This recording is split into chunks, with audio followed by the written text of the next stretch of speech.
Good evening, everyone. Welcome to Mormonism Live. This is Radio Free Mormon. How are you, Mr. Rio? I am great, RFM. I have to chuckle every time because What? every time I got to look to my left where you are definitely not. Yes. And then it shows up on the screen as if I'm looking towards you. So I'm getting better at that. yeah. We have to do everything the opposite here just because of the way it shows up on the screen. But I'm glad that everybody is here who is here tonight because we've got a great show this evening. This is Mormonism Live number 173, episode 173. Today's date is March 27th, 2024. Mr. Real, do you have any announcements to make before we begin tonight's show? No, I think you had mentioned doing this in your show that you released, that you're actually going to release tomorrow night, but that you played a little video that I put together to ask for donations. And somewhere in the middle of this show tonight, if you don't mind, I'll interrupt us and play that. But otherwise, life is good, and I hope everybody's doing well. And I'm really excited. You've got a great guest and a great show for tonight. Thank you very much. The title of tonight's show, if I haven't said it already, is LDS Church Financial Apologetics. And what the show is about is, you may remember, it was only a little over a year ago, February of 2023, I believe it was, when the SEC issued its order sanctioning the LDS Church $5 million for violating the law in their reports to the SEC. There is an introduction here that will go over the details of that, so I won't go over them again now. But what happened was that in July, I think it was about July of last year, so several months later, a group called Faith Matters, which is starting to gain some prominence. It's a bit of a softer, gentler kind of Mormonism, and it's attracting a lot of people. They have conferences, they have get-togethers, they have a podcast. And in this podcast, they have two young interviewers named Tim Chavez and Aubrey Chavez. And they have a guest on their show, and the guest on their show is a man named Aaron Miller, who is a professor at BYU. I believe he's a professor of business ethics, ironically enough. And they're going to be asking him questions about the whole SEC and the Ensign Peak Advisors account and all the issues related to that. And what the professor is going to do is try and give, I don't know, justifications, defenses, explanations on behalf of the church. So this is apologetics light, and yet it is still, I think, largely misleading in what it says. So we wanted to have our own professor come on the show. This is a professor of accounting at Indiana University named Spencer Anderson. He's been on the show before. He's kind enough to come on the show tonight and give us his expertise as we play some clips from the interview at Faith Matters. How are you doing tonight? Spencer Anderson, are you there? There he is. How are you doing? Hey, how you guys doing tonight? Good to see you. It's good to see you. How are things in Indiana? Really great. There's a lot of trees out here, and the buds are coming up on the trees. It's beautiful out here. Oh, wonderful. That's great to know. Yeah. And how are things going with your new job? I know you moved there from Illinois University. Yeah, so Illinois and Indiana both have great accounting programs, but I really like it here at Kelly. The Kelly School of Business is really fantastic, highly ranked in accounting, and I've got amazing students here. So I get to talk a lot about accounting with students, and their eyes light up instead of their eyes glazing over when I talk to most people about accounting. Yeah. Yes. So it's a lot of fun. Yeah. Well, I'm glad we have you here tonight to talk with us and to comment on what it is that another professor, Aaron Miller, is saying about the church and its finances. And I know you've gone over this already. You know, in large part, what you're going to be saying. So if we can play this first clip. Now, the first clip is a 1 minute and 55-second clip. It's just audio. It's the introduction to the Faith Matters show where they recapitulate what it is that had been going on and who it is they're talking to, why they're talking to him. So if we can play that, it's just 2 minutes. And if you need that refresher, here it is. And I just want to note before we start, I don't know the exact circumstances, but just to help people kind of place who Faith Matters is, Terrell Givens played a very prominent role getting them off the ground, sort of as the original host of the podcast. And he plays a very direct role, whether on screen or behind the scenes with this podcast, at least in its origination. So here's So it's more under the umbrella of what we would call neo-apologetics, at least when they're doing their apologetics. you got it. Hey everyone, this is Tim Chavez from Faith Matters. In May of this year, the news program 60 Minutes aired a segment exploring the finances of the Church of Jesus Christ of Latter-day Saints. David Nielsen, a former portfolio manager at Ensign Peak, the investment arm of the church, alleged that the church had been operating improperly as a tax-exempt organization and called for that tax-exempt status to be revoked. 60 Minutes also interviewed W. Christopher Waddell, first counselor in the presiding bishopric, who denied Nielsen's claims. Near the end of June, the Wall Street Journal published an article of its own, again emphasizing the size of the church's assets and the opulence of its temples. This is an issue with an extraordinary amount of complexity and significant moral weight. Though the church hasn't publicly disclosed the value of its assets, estimates place it at over $100 billion. Put in context, that's about double the size of Harvard's endowment, making the church one of the wealthiest religious institutions or non-governmental organizations of any kind in the world. The questions this raises are clear. How did the church acquire this much wealth? Is it reasonable to see assets of this size as a rainy day fund, even for a religion with a name attesting that we live in the last days? Is tithing simply God's money and a matter of faith alone? Or should members have insight and transparency into church finances and how their donations are used? And of course, what good could be done in the world with $100 billion or more? We felt like this was the right time to explore these questions on Faith Matters, and we brought on Aaron Miller to help us sort through some of them. Aaron is a teaching professor in BYU's George Romney Institute for Public Service and Ethics, where he teaches classes on business ethics and nonprofit structure and finance. Though he's quick to point out that he doesn't have privileged insight into church finances, he was able to walk through these issues in a really detailed but understandable way. And to us, he represented extraordinarily clear, objective, and open-hearted thinking on this subject. Okay, so there's the introduction. Now, I do notice positively that they are treating this seriously, and they even said in the introduction that these issues about the church having so much money in their EPA account is an issue of significant moral weight, they said. So I think that's good that they recognize that and that they're talking about it in those terms. I did also notice that they said that is it appropriate for a church to have 100 billion, it's over 100 billion dollars in the savings account when even though its name attests that it is in the latter days. And I thought, well, yeah, but the name also attests it's supposed to be the Church of Jesus Christ. And I think that factors into it too. Do you have any comments, Spencer, before we go on to the actual video clips? I mean, from a member's perspective, not from a financial perspective, this was something that I feel like I was missing when I was in the church, when I was still in. It feels like this is sort of the new age, unorthodox perspective, that the nuanced perspective that a lot of people are aching for. As we get into it, you'll notice that some of the details are a little bit off, that, as you said, like a lot of it is apologetic, some of it is a little bit misleading. I think that Aaron's goal here, the professor, in the guest, his goal is to not necessarily muddy the waters, but to make it a little bit more of a complex issue than it really needs to be. And so his goal is to make it so that because it's such a complex issue, I can then fall back on faith as an answer. I think that's kind of the goal here. And I think that that's probably, if you just keep pushing and kind of thinking about your doubts and whether this is right or wrong, it doesn't take much to actually still come to the conclusion that this was an immoral act, right? That the church was engaging in. And then I just want to give shout out to Aubrey, and we'll see some of the questions that Aubrey had. She had her questions were worded in such a way that you could tell that she was acting in good faith.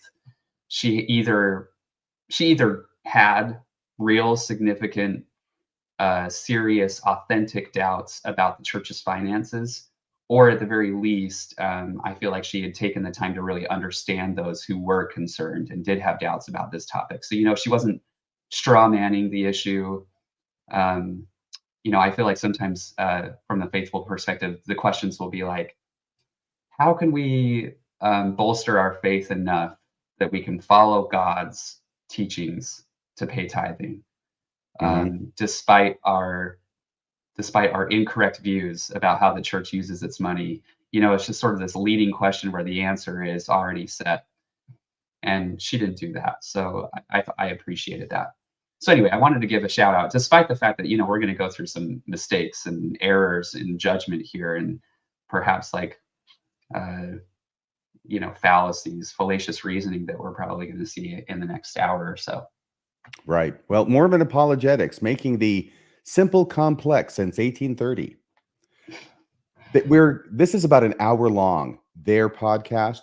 And the first part really is just going over stuff about the history of the church. For some reason, whenever the church wants to talk about, or defenders of the church want to talk about how wealthy it is now, they always want to talk about how poor they used to be, as if that's some kind of a balancing act, as if that makes any difference in the equation of whether they should be hoarding $150 billion and not doing anything with it to help alleviate suffering in the world. So they do that. We're not going to go over that. So we get about halfway through when they start really getting into the nuts and bolts of the issues. And the questions are asked, and then Aaron Miller, the professor, will give answers.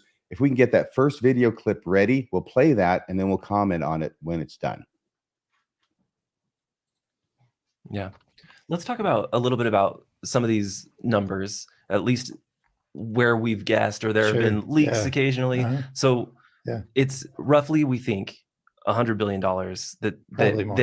probably more based on recent market conditions, maybe, that Ensign Peak is investing. Is that right? Yeah. Okay. Yeah. And then you're estimating that the church is collecting 6 to 7 billion, maybe closer to 7 in tithing. Yeah, or maybe as much as 8 is my guess. Okay. I don't know. Okay, but that's sort of the range. And then church expenditures. How much would you say those roughly amount to? So what we know, what the whistleblower has said is that the church is essentially setting aside about $1 billion a year. And it's been doing it since the late 90s. Okay. And so it spends up to until there's about $1 billion left, and then that $1 billion goes into Ensign Peak, where it gets saved essentially and invested to grow. Okay, so Ensign Peak is growing through the profitability of its own investments, plus this additional surplus that comes in through church operations. Yep. Yeah. So if we're using an analogy, you could think of it as like a retirement account. Yeah. Right. I mean, if you have a 401k or or an IRA or whatever, it grows based on the performance of its investments, but you also continue to put money in it so it grows faster. Yeah. Okay, the first thing that I noticed was that he presents as not knowing anything. In fact, he goes into detail about how he's not speaking on behalf of the church, how he doesn't have any inside information. He's just talking as a professor who knows a thing or two about this subject in general. And yet, when Tim Chavez is saying the account has about 100 billion in it, Aaron Miller goes, probably more. And then he says, and he says, and they make $7 billion a year in tithing.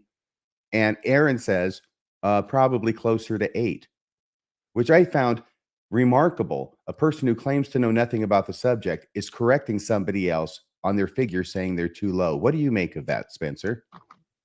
I mean, throughout the podcast episode, they do this back and forth where they talk about, well, what about this number? Or what about this estimate? What do you estimate, Aaron?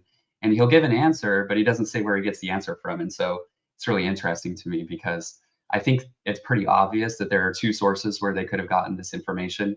One is the whistleblower report, and number 2 is the widow's mite report. And neither of them ever get cited specifically, especially the widow's mite report. And we'll see even more specific examples where it's obvious that they have gone to the widow's mite report, but they just are failing to acknowledge. So, if any apologists are listening tonight, at least, cite your sources, because the widow's mite has gone through a ton of effort to come to these conclusions, to come to these estimates. And he just puts them out there as if like the church provided them or something, right? And so as if they're really easy to come up with, which isn't the case. And in fact, Spencer, when he says 8 million, he goes, maybe even as much as 8 million is my guess. My guess means I did some research. This is the information I came up with. Here it is. In reality, he's lifting it from some other place. He's directly borrowing, as the church would like to say. Yeah. Right. This is all out there in the public domain now because of the widow's mite, in spite of the fact that the church has sought diligently to hide this information and, in fact, violated the law and got sanctioned by the SEC $5 million because they were trying to keep this information hidden so the public and the members would not know how much money they had in the U.S. stock market. Are you ready with the second one? Second clip there, Bill? Yeah, I can put that up. And also, just a note, we covered this in the Mormon newscast. By the way, folks, if you're a regular to this show, but you don't check out the other programs we do, we have the Mormon newscast, which is a live news program we do on Monday nights on the same channel here, Mormon Discussion Channel. Radio Free Mormon and myself are part of the host of that, Rebecca Biblioteca, and from time to time, John Dehlin as well. Just a note, in the Mormon newscast, we covered that the church's total accumulated wealth, their financial investments seem to be somewhere in maybe and you can correct me if I'm wrong, I won't be doing my guesses, but 150 billion or so. But the actual accumulated wealth of the church at this point, I think, is around 265 billion when you include everything that they've got. Okay. You're muted, RFM, but I'm not sure how much it is. You're not sure I'm not sure how much it is, but later on in this interview, it is made clear by Professor Miller that the amount totaled in the EPA does not include real estate. Yeah, and the total I gave you, I think, does. Okay, well, it's certainly more than whatever's in the EPA account. Yeah. And quite a bit more, because the church has a lot of real estate, 2% of Florida. Yeah. Okay. Okay, I think that's really helpful to sort of get the lay of the land contextually, historically, but also what's actually going on. Can we talk about the SEC Sure. fine and explain the accusation and the cease and desist, and let's break that down. So I'm not a securities lawyer, and when I was a lawyer, I didn't do securities law. So there's a lot of complexity here. If you are investing in publicly traded stocks, is anything you can buy like on the New York Stock Exchange or NASDAQ or whatever. Generally, you don't have to tell people what you're buying and selling, unless you're buying and selling more than $100 million a year worth of securities. And if you're doing that, then there is a filing that you're supposed to do. I think it's called the 13F, if I remember right. You remember right. And that filing is just after you've done the trades, telling the public, hey, here's what we bought and sold. And the amounts. And the amounts. Okay. And the reason is because somebody with that size of portfolio could be a market maker, meaning that they could, with a single purchase, shift the value of a stock in a dramatic way. Yeah. And so even if it's disclosed after the fact, the point is the public gets to know what you own and how much. Okay. Or what you trade and how much, I should say. And so the church, as it started managing this big portfolio, a sizable chunk of it was publicly traded stock, and trying to preserve the confidentiality of its financial investments. Talked to some lawyers who told them, well, what we can do is we can attribute these trades to a smaller chunk of 13 different subsidiaries. They were still reporting all the trades, but they were breaking out across these 13 different entities. And the trading of those 13 different entities was not obviously tied to the church. Okay. And they were all underneath the $100 million threshold. So they wouldn't have to file a 13F. They were above it, but it was being broken up so that you didn't know that entity number one was being managed by the church. You didn't know entity number two is being managed. So the church was controlling these 13 entities, but not disclosing that to the public. And so Enzyme Peak was telling these 13 entities what to do with all these trades, but people didn't know it was Enzyme Peak telling them to do all of that. So I would say, first off, that by and large, he got everything absolutely correct here. All right. Except for one thing. And that is that once again, Professor Miller, who claims to have no inside knowledge, he doesn't have any he has expertise, but he doesn't know what's going on. He's not on the inside. All of a sudden now he knows that some leaders consulted lawyers, and it was the lawyer's idea to do this. And I found that remarkable, first off, because it's not true. And second off, because how does he know? You know, he's already said he doesn't know. All of a sudden now it's like he knows that there were lawyers involved. And this is where the apologist in him comes to the forefront, I think. And he's going to do this more and more in other clips, blaming the lawyers. Now, Spencer, what were your thoughts about this clip? Yeah, I agree with you. So Aaron got it mostly right. He got all the facts right. I think we've gone into a lot of detail to kind of look at whether it makes sense that the lawyers might have been involved, but the lawyers weren't the impetus behind this action, right? Right. And so we'll see in a couple of clips here just how kind of he goes down this path that just makes absolutely no sense. It's conspiratorial. It's devoid of the facts. And so yeah, this is just kind of setting up for his arguments down the road. Right. And I want to go ahead and repeat here. We've said it, it's been about a year now. I think it was last July we talked about this last time. But if the church or anybody else had gotten bad legal advice and relied upon it to their detriment, that is a defense in an action or investigation by the SEC that can be raised during the investigation. The church never raised that as a defense to the SEC. And almost certainly the reason why they didn't raise it is, number one, because it wasn't true. And number two, because if they had raised it, then the SEC investigators could go to their lawyers and ask them if that were true. And the lawyers would say, no, it wasn't. So they never brought it up as a defense during the investigation.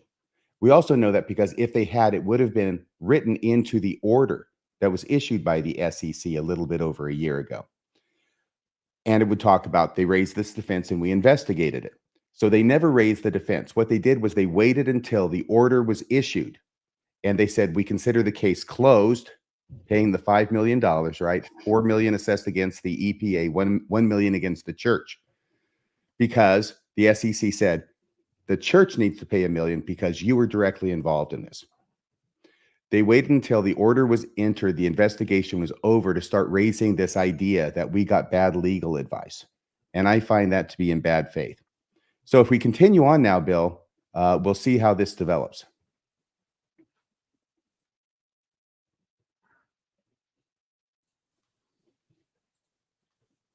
So, and this is the part that was the most disconcerting to me, because I feel like I have so much trust that the church is ethical, and that there was nobody in a dark room making, trying to get away with something or hoarding money for themselves and all the things that you see in actual fraud. And so I want to walk into this with some grace. But the thing that felt really shady to me is that there was such an effort to make, confidential feels like a really nice way to say hide it. It feels really shady that they were creating business managers I was reading in the SEC, the order for the cease and desist, that it said that they were looking for church employees who had very common names and weren't really on social media so that they could be the business managers for these LLCs. That just feels like so not the church to me. So tell me, is that normal? Is that like a thing that happens? Or does it seem shady to you? No, because I was a lawyer. Okay. And so that's what I want to know. Yeah. I absolutely can see why I feel shady. I see where that perspective comes from, because the immediate question everybody's going to ask is, if you're hiding something, why are you hiding it? That's the most, that's the obvious and immediate question. Having a background in business ethics, I see that's an instinctive and very rational response to ask when you see somebody hiding something. Your next question is, why are you hiding it? Yeah. Okay. So number one, of course, he says that's a lawyer, right? It's a lawyer who did this. He has no idea if it's a lawyer. Now, lawyers were certainly involved, but the other side of it, in addition to what I've already said, that shows it wasn't just the lawyers doing this, right, is the fact that the president or the operating manager of the Ensign Peak Advisors account was Roger Clark, with a silent E on the end, who wrote the book on investments. And he knows how to do this. He was the president during basically this entire 20-year time period when the EPA, when the church was filing false 13Fs and creating this entire structure with all these shell companies in order to hide the fact that the church had this much money in the stock market. Roger Clark knows you have to file 13Fs. In fact, we know that he knows that, not only because, this isn't rocket science. This is very basic 101 stuff that you know if you're doing this stuff for a living, which he does.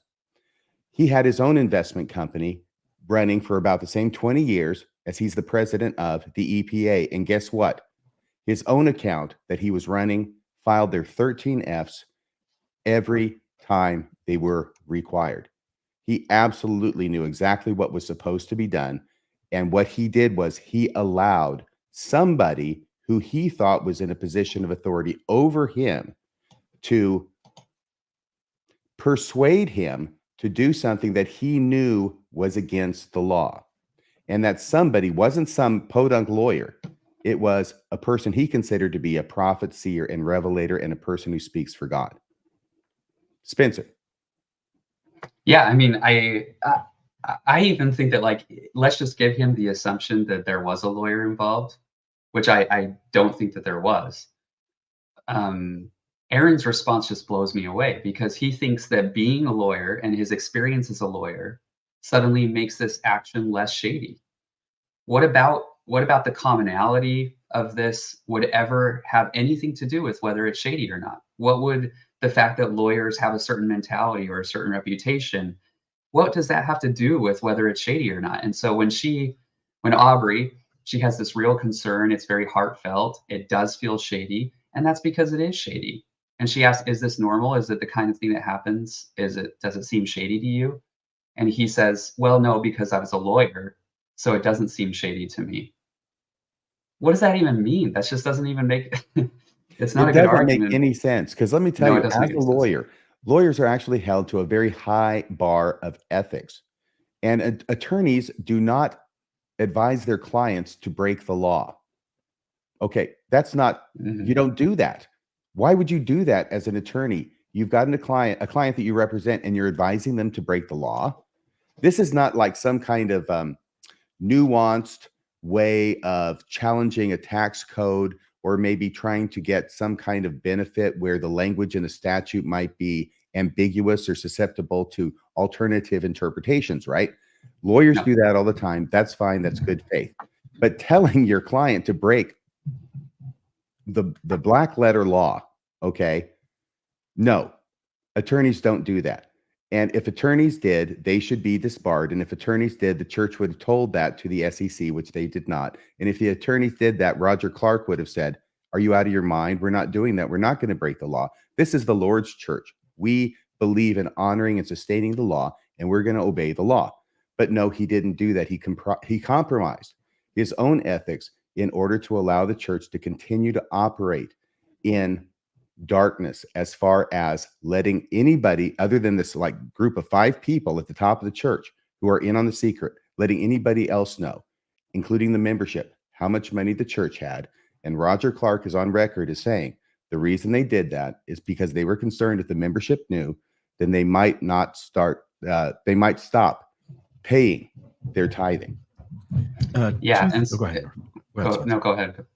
Well, the 2 things I was going to share is, number one, what seems more rational to me is that the men in the room, top 15 or top 3, along with the investment folks, go, hey, here's our fears. Here's what we're worried about. And then you can go to a lawyer and say, if we get caught, how does the law play out? What's going to happen? Okay, we can live with that. Let's do it. It seems absurd to think that lawyers on the front end are going to look for loopholes in investment loopholes. They're going to be the lawyers get brought in after the fact. That's the most rational thing. And then also, just to note, this started under Gordon B. Hinckley. Elder Oaks is a lawyer, number one. Mm-hmm.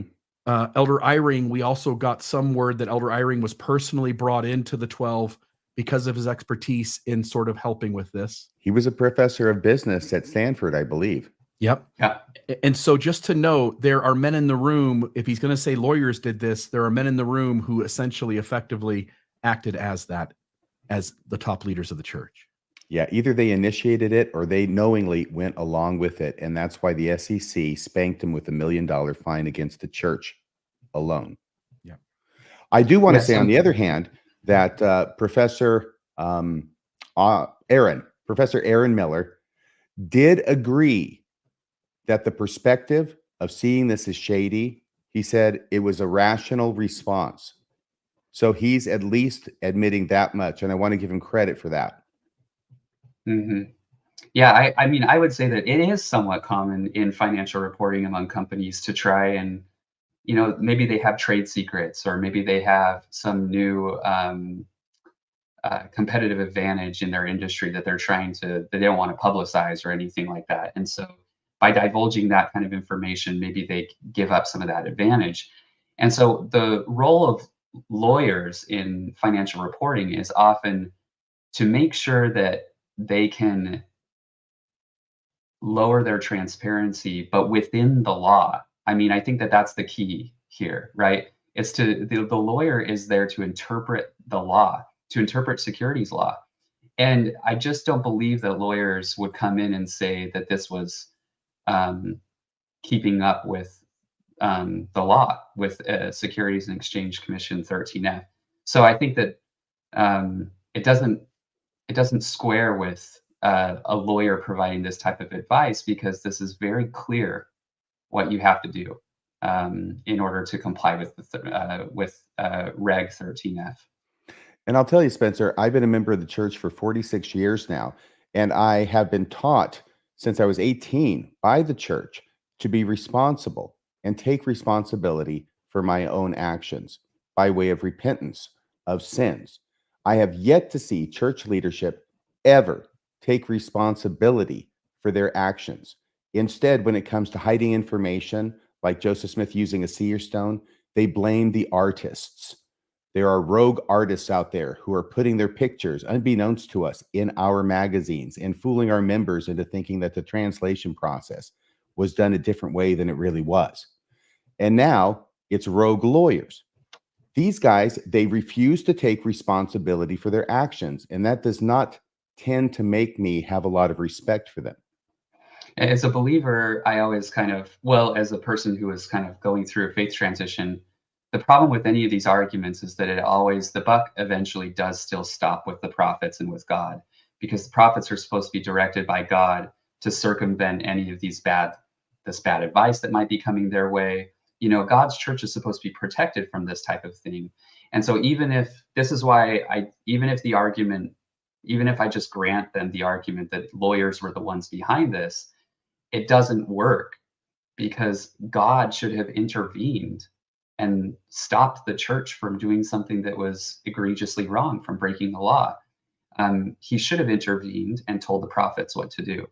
So there's just never any way around that when it comes to apologetics. I think when it ends up being that anytime that you try and throw the lawyers under the bus, eventually, if you lead it to its logical conclusion, you're throwing God under the bus as well. That's a good point. And I think Roger Clark gave away the farm when he said the reason the church did this was because they didn't want the membership to know how much money the church had. That's the motive. Yeah. Yeah. And one only need look at the church handbook of instruction to recognize how serious the church and God take financial malfeasance, illegal behaviors regarding finances, whether it be embezzlement or other types of financial frauds. By the church's own standard, the top leaders of the church should have went through a disciplinary court. But as you can see, the rules don't apply universally across the church. I'm available Sunday night, and I'll get the subpoenas out in the mail. Yeah. Can I deliver them? Absolutely. I'd love it. That'd be great. Okay, so can we go to the next clip?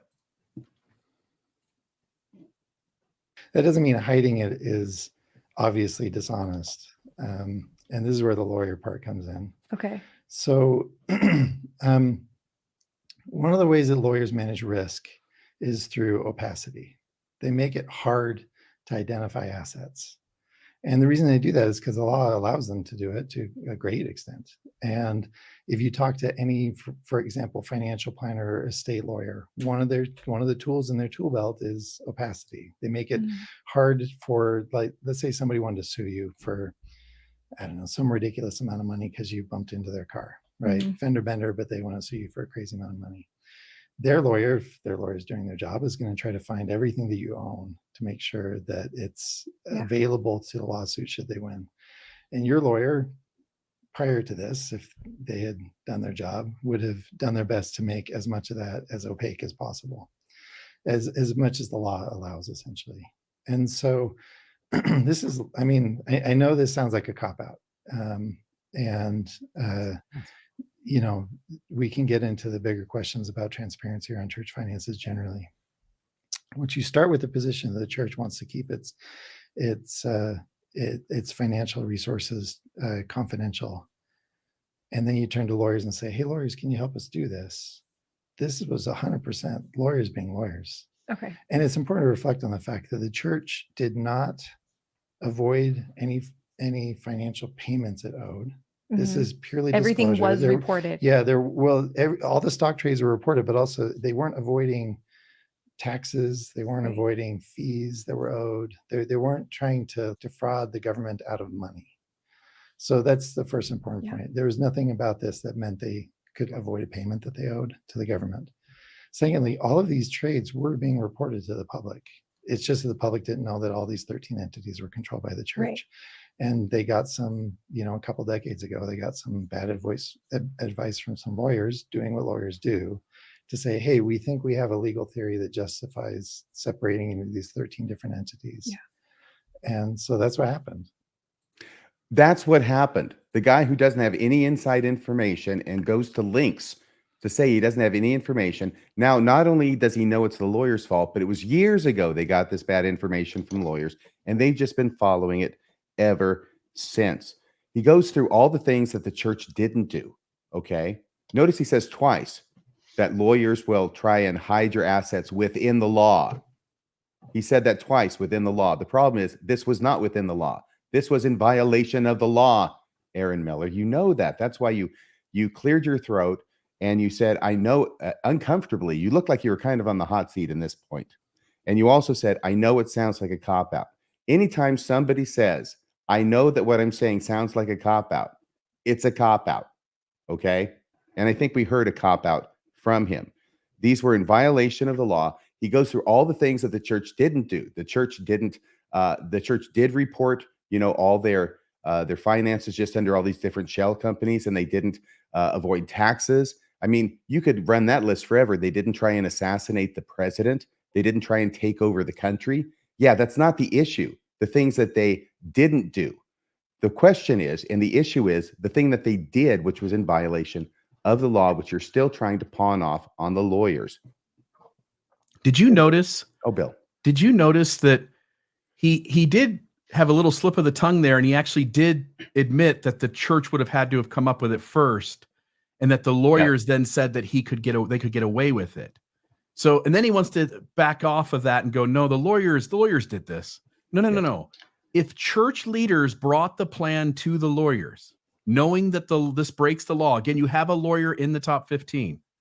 You have a business erudite from Stanford in the top 15. You have the people who have an awareness that, you know what, this is breaking the law, but I think we can get away with it. And they brought it to the lawyers. He admits that. And then he sort of changes the story. You got to hold to something, my friend Aaron. You got to stick to a story, draw a line in the sand, and stick to your guns. You can't keep changing because people see that. Yeah, you're spot on, Bill. I mean, I think that Spencer has to say. I will just say that it is clear that Aaron came into this and he was going to blame the lawyers as many times as he could during this interview. That's what I'm seeing. Spencer, I'm sorry. Go ahead. No, yeah, I was just going to say, Bill, you're spot on, because he goes through this reasoning that, like, well, lawyers like to avoid legal liability, and that's why they're going to get into this, they're going to engage in opacity and things like that. But all of that argument, as Bill is kind of mentioning, is completely irrelevant, because the whole goal was originated not from lawyers. The church leaders were the ones that wanted to hide the information. It wasn't the lawyers that were saying, you know what, church leaders, we really need to think about legal liability. What if there are some frivolous lawsuits that come your way? It was the church leaders that went to the lawyers that said, we want to hide this. And so the whole goal behind this has nothing to do and can't have anything to do with frivolous lawsuits or anything like that. So, and if that is the reason, we now know that the church has a lot of money. And so frivolous lawsuits can come their way anytime now. So there's, if his reasoning is true, there's absolutely zero reason for the church to not be transparent now. The cat's out of the bag. We know that the church has a ton of money. There's no protection by being vague about the finances of the church now. And so it just doesn't, the whole argument just falls completely flat. The other thing I'll mention too is that, number one, out of all of the things that are ethically wrong, the vast majority of those things are legal. So for him to like equate legality with honesty, where he says, I know that, it doesn't mean that hiding it was dishonest, and here's where the lawyer part comes in. It's so funny, the whole argument in this area is comparing the church to like the lowest standards of legal responsibility, which the church failed to meet, by the way, Mm-hmm. and then compare the church to, to these lower standards. So as a business ethics professor, I think that he would argue in his class, in any other circumstance, that legality is not the same as ethicality. Legality is the And bare minimum. it's the bare minimum. That's right. And the last thing that I'll say too is that he said, they made all their payments and all of the trades were available and reported to the public. But there are two problems with this argument. The first one is that the whole reason that these 13F requirements exist is, number one, not to report the trades just in general, but who is in charge of all of those trades. And they failed to do that. And that's important for the public to know, because then they know who the market movers are. And number two, not all of the church's trades were reported to the public, because we know since then that DMBA, a separate subsidiary of the church, was simply failing to report any 13Fs despite the requirement to report.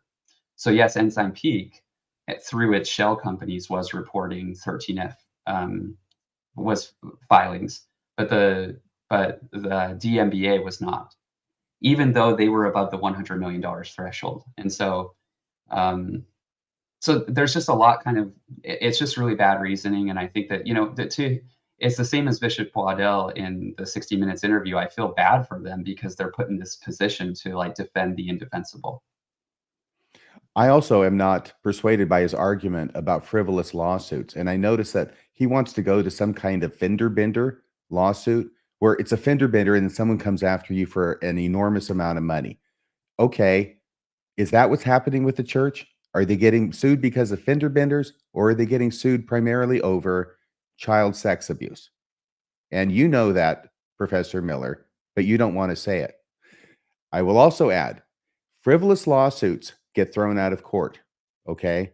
Frivolous lawsuit, you file a motion, you get it thrown out of court because it's frivolous. The church has enough money, it has its own law firm. They can handle the lawsuits and get them dismissed and take care of any frivolous lawsuits. It doesn't have anything to do with how much money they have.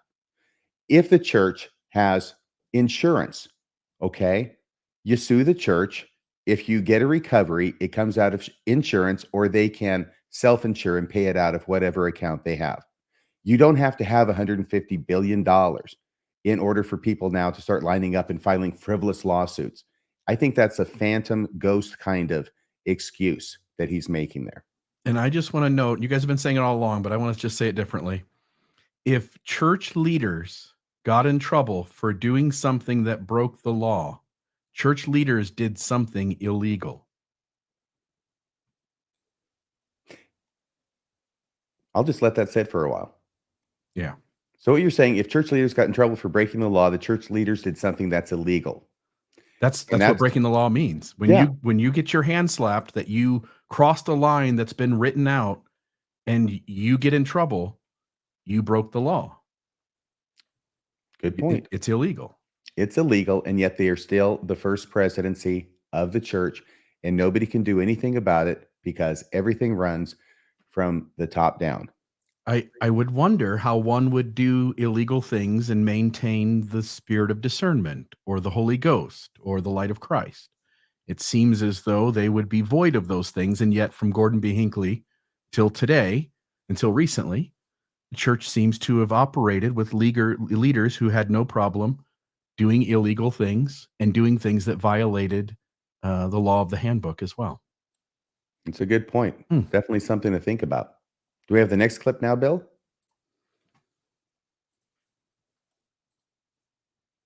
And And it turns out that was illegal. That's the It point was, of this whole complaint, right? it was, yeah. and the church, my guess is that this was several years in the works. It wasn't just, like SEC found out about it in January and then they settled, however long ago it was now.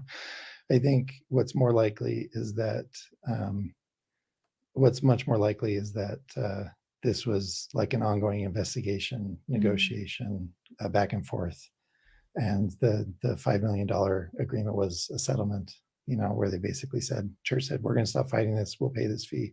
We'll admit to wrongdoing because what we did was not legal. Not legal. Boom. Boom. Not only does Tim Chavez say at the very beginning of the clip, Professor Aaron Miller agrees at the end of the clip that what the church did was not legal. So I want to give him kudos for that. Any thoughts from the two of you about that before we go to the next clip? Professor Anderson? No, that's great. Yeah, it's already been said. Okay.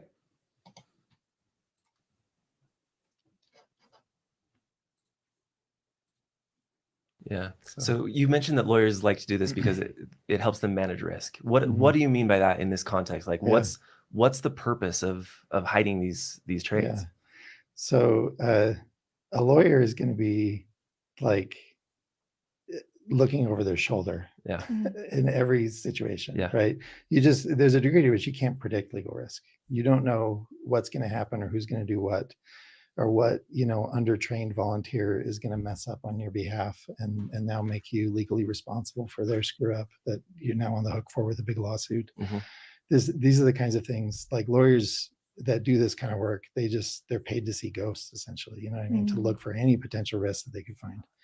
An organization with large resources is always going to be a target for litigation, even if it's really kind of like sketchy reasoning to justify the lawsuit. That's always going to be happening too. And lawyers that work for entities the size of the church are just constantly, they're paid to be paranoid about that kind of thing so that they can cover every eventuality. So once again, he's blaming the lawyers. And, it strikes me that I think that even with this argument that Professor Aaron Miller is making, he's tacitly admitting that the church is not run by prophets, seers, or revelators. It's run by lawyers. What do you think, Professor Anderson? Yeah, like he says that, lawyers can't foresee the risks and you have to pay them to see ghosts. And I thought that the church was run by other people that were allowed to see ahead and see around corners and were paid, and not paid, but that were able to see ghosts. And so I just found the wording very interesting. Yeah. It turns out that it's the lawyers that are asked to see ghosts and not the prophets. Right. The prophets are supposed to see holy ghosts. Yeah. What you're going to say, Bill? Yeah. Well, no, but the same idea that they're the ones who claim to talk to spirits, including Jesus Christ himself, right? They're the ones who claim to talk to entities on the other side of the veil. And as Spencer said, the phrase that they use, they see around corners. They teach the truth. Prophets, seers, and revelators are the lowest sort of human being walking on the planet. They're the ones who are manipulating, covering up child abuse, claim to talk to God, but seem to never really have the answers when they're needed. If I can be clear, let me just suggest that when this order came out, the SEC order, the same day it came out, if not before, all three of the first presidency, Presidents Nelson, Oaks, and Eyring, should have resigned from their positions. They should have. That's what I would expect to see in any other organization. But they did not, because they know they're untouchable. Yeah. They can do whatever they want. They can break whatever law they want, and there's nothing that the members can do about it. And the only thing that makes it more goading is that they tell the members to follow the law, which they are not willing to do themselves, apparently. Yeah. So one last thing that I'll mention too from this perspective is that whenever faithful people talk about this issue, they tend to bring it down to a secular perspective. They say, well, this is the way businesses work, and this is the way lawyers work. And whenever people that are critical about the church talk about this issue, they try and remind everyone that this is supposed to be the church led by God and by prophets. So it's just really interesting that, to me, that from a faithful perspective, this is the one instance, the one area where suddenly prophets are incapable. We have to rely on lawyers. Don't even mention the prophets. The prophets have nothing to do with this. Don't talk about God's involvement in this or anything. There's no inspiration in the church anymore. It's all based on hiding legal liability because we can't know what's going to happen in the future. It's just really odd. Like all of a sudden, whenever we talk about the finances of the church, it's like all of a sudden, this isn't the church of Jesus Christ. In every other situation, it is. And so it's just kind of an odd, um, Juxtaposition. yeah, it's a contrast. Yeah. Yeah, I agree. And once again, for the second time now, he makes the analogy about frivolous lawsuits, as if the only kind of lawsuit that can ever be brought against the LDS church is frivolous. That's what he said both times. He's never acknowledged any kind of good faith lawsuit with any merit behind it. And as you're pointing out, RFM, first off, that's a distraction. But beyond that, the church has already said the reason for why they did it. We don't have to propose a frivolous lawsuit reason for why. Church leaders have already told us that the reason this was done was to hold tithing numbers back from the members and the general public out of fear that tithing would go down. They never said it was about frivolous lawsuits. They gave you the reason, Aaron. You don't have to give another reason. Just go with the one that's sitting there right in front of you. Right. Are you going to accept the reason that Roger Clark and the church gave themselves, or are you going to make up new excuses to try and cover their ass for them? Amen. Next clip. So church ended up settling this with the SEC, paid a Right. fine. I can't remember Yeah. how much it was. Was it $5 million? $5 million. Okay. Yeah. So drop in the bucket. Well, compared to his total resources, Yeah. my understanding is it was a right-sized fine if you were to compare it to similar, Okay. violations of the law. No, actually, I don't know what a right-sized fine is. Is that a term of art, Spencer? Have you ever heard that before? A right-sized fine? Yeah, I don't know. This is hard to like even gauge because first of all, there are only what was it? I think 3 or 4 companies that have been dumb enough to make 13F violations in the history of 13F violations. And so I don't want to say dumb enough. I don't know. But it's a very uncommon thing. So it's a very small sample size. But 5 million versus the normal fines for this were like around like 15,000. Yeah. And so that's quite a difference. On the other hand, to his point, and to be fair to him, this was 20 years of obfuscation. This is, over 20 years of 13F violations. And so, yeah, I guess it would add up to maybe the right size would be if you accumulated all of the 700,000 or 7 million omissions that they made in those 13Fs, then you could probably get to 5 million. I don't know. I don't know what the calculus was behind the decision of 5 million or anything like that. But I think the point you make is good, is that in this comparatively small sample of companies that have been sanctioned for filing 13Fs inappropriately, they're not defrauding, they're not grabbing the money for themselves, they're just defrauding. Well, I want to be careful when I use they're violating the law that requires them to let the government know that they actually do have all this money in the stock market. Okay. So the SEC is required to know that by the law, and they violated that for 20 years. Other companies who have been sanctioned for doing the exact same thing got substantially less of a fine. Like you said, around $15,000 or $50,000 compared to the $5 million that the church was sanctioned. So it's a huge fine. It's by far the biggest fine in history against any organization for a violation of this nature. Is that fair to say? That's right. Yeah, and my suspicion is that the reason for that is because the church was knowingly engaging in these violations, whereas a lot of times these are, sort of born out of ignorance or born out of neglect. It's not something that is so nefarious as to like create all these shell companies with mailing addresses and with people that answer the phone and right. And so there was a lot going on to engage in this sort of violation. So that's probably why. And then I just want to throw up as anecdotal data. One of the things that happens here is there's a negotiation between the church and the SEC, and the church is going to do everything in its power to reduce the penalty that it pays. And it has power and influence to do that. It has politicians It has other avenues. It has all the money in the world, obviously. It has avenues to influence. This was a Reddit post from 5 years ago. Andrew Bustamante was a former covert CIA agent. And somebody asked the question here, are there any secret societies or powerful people that have huge influence on the intelligence community? Okay. He says Texas A&M and the Mormon Church, and that's not a joke. So I just want to note, that in a negotiation, a extremely powerful entity has ability to influence how outcomes turn out, much more than if Mormon Discussion Incorporated had suffered this penalty and these guys were screaming down our throats. It would be a very different game. I would have no bargaining power at all. The Mormon Church, the LDS Church, has power and influence out in the world. It has the ability to negotiate in ways that most entities could never even get close to. Any thoughts about that, Spencer? I mean, I don't know. I don't have any personal information I'm privy to here, but I do know that the church threatened to sue the city of Cody, Wyoming, basically sue them to bankruptcy if they About the kept temple. fighting this fight about the temple. And that's kind of a microcosm of kind of, I think, what Bill is speaking to is they've got a lot of money.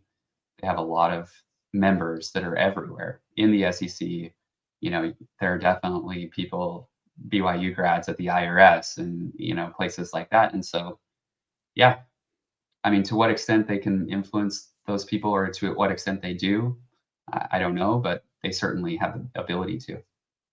Very good. Do we have the next clip ready to go? Does that also mean that as it stands today, we could look at some filing and see what trades the church is making? And it's been going on for a couple of years now. Okay. So Enzyme Peak has been reporting since 2019 or 2020. I don't remember the exact when that started, but Enzyme Peak has been reporting instead of across the 13 entities, Enzyme Peak. When they got caught. Under just that one entity. Okay. So we can't see the asset base, but we can see trades that are made. No, I think it's the portfolio, if I remember right. And but it's only the publicly traded securities. So it's only going to be stock that is bought and sold on like the New York Stock Exchange and NASDAQ. That's interesting. So we could see how much the church essentially has in stocks and publicly traded securities. Yeah, and it's about 45 billion. Oh, is it 45 million? Right. Oh, okay. Yeah. So the other billion between 60 and 100 is real estate and well, I'm not sure real estate actually counts in that bucket. Oh, so the 150 billion might be a small number. That's part two of this. Okay, yeah, because a totally separate legal entity manages the church's real estate, if I understand it. Right. Oh, did you see the look on Tim's face when his eyes went to the side like that? Holy crap! At the end, yeah, and it wasn't the 45 million; it was 45 billion. Even though Tim incorrectly said 45 million, it was probably just a slip of the tongue. But no, 45 billion now in the stock market. And all of a sudden now, Aaron, who doesn't have any inside information, knows it's not 100 billion in the EPA. It's closer to 150 billion. Notice how that suddenly just shifted during the course of the conversation. Even the title of their episode has to do with $100 billion question, right? No, it's 150 billion. And where did he get that information from, Spencer? Yeah, I mean, of course he got it from the Widow's Mite. I can't think of any other place. I don't know of any other place where this has been, where all the work has been done to create this estimate. So I know the church isn't providing it. No, and I wanted to play that clip also so that we could have Aaron Miller admitting might be too much of a word, but admitting that the church's real estate is not included in the $150 billion in the EPA account. That's when Tim's face went, what? Yeah, and I think that they were talking over each other or misunderstanding each other because either they were misunderstanding each other or at the very least Aaron's wrong about that. So EPA does control the real estate, the for-profit real estate arm of the church. Oh. And so the real estate is included in the EPA 150 billion amount? Yes. Oh, okay. So then I had that wrong. I was but he had it wrong. What? But he had it wrong. No, oh, okay. Had it wrong. Yeah, that's why I had it wrong. He was the one that was saying that it's separate. And it's not. So like if you think about, the EPA universe, it's about, as of end of 2023, Widow's Mite estimates that it's around 182 billion. 182 billion. That includes all of what's under the purview of EPA, and that includes all of the for-profit real estate. Now, it doesn't include like temples, chapels, those types of things, as far as I'm aware. So it would include, you know, the BYU endowment. It would include Ensign Peak, which includes, you know, both equity and debt instruments. It would include, you know, private capital ventures, things like that, as well as real estate. My eyes are glazing. Sorry. Can I ask a question here? It's just, it's really important to know exactly how it's all broken down. No, For you're me. right. Maybe That's not why for we have anybody you else. on the show.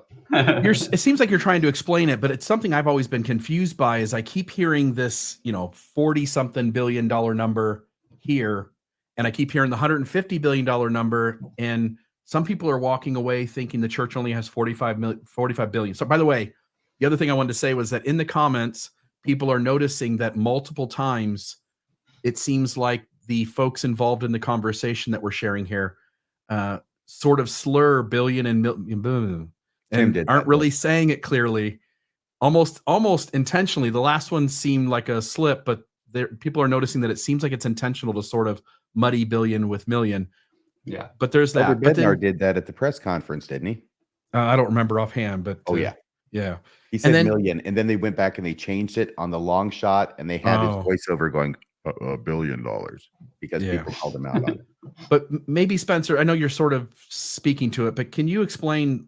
People are getting confused about that 40 billion something, that 150 billion. Can you just say, you know, what that number represents and what that number represents? Okay, so Ensign Peak is the investment arm of the church. It has around 180 billion of assets. Within that 180 billion is 40 billion in public stock. And those are the ones that they have to file a 13F for. So in total, if you think about all of like the non-church stuff that the church owns, that's all under the umbrella of Ensign Peak, and it's 180 billion of assets and investments of lots of different kinds, 180 billion. Now, if you add on top of that 180 billion that the Ensign Peak owns, you add an extra 83 billion or so, which is the church itself. So the church itself, like the ecclesiastical, the theocracy or whatever you want to call it, that's only 83 billion worth of assets. Ensign Peak is 183 billion. So is the church itself 83 billion or so in addition to the 180 billion in EPA? Yes. So everything the church owns, church stuff, private stuff, everything in one kitty is about $260 billion. Is that correct? Yeah, 265 at the end of 2023. That is more than $250 billion. Yeah. That's a lot of lunch money. Yeah. It's enough lunch money to pay for free lunch for every kid in Utah into perpetuity. Wow. If that's what you're talking about. Wow. Yeah, that's a lot of money. Next clip, Bill.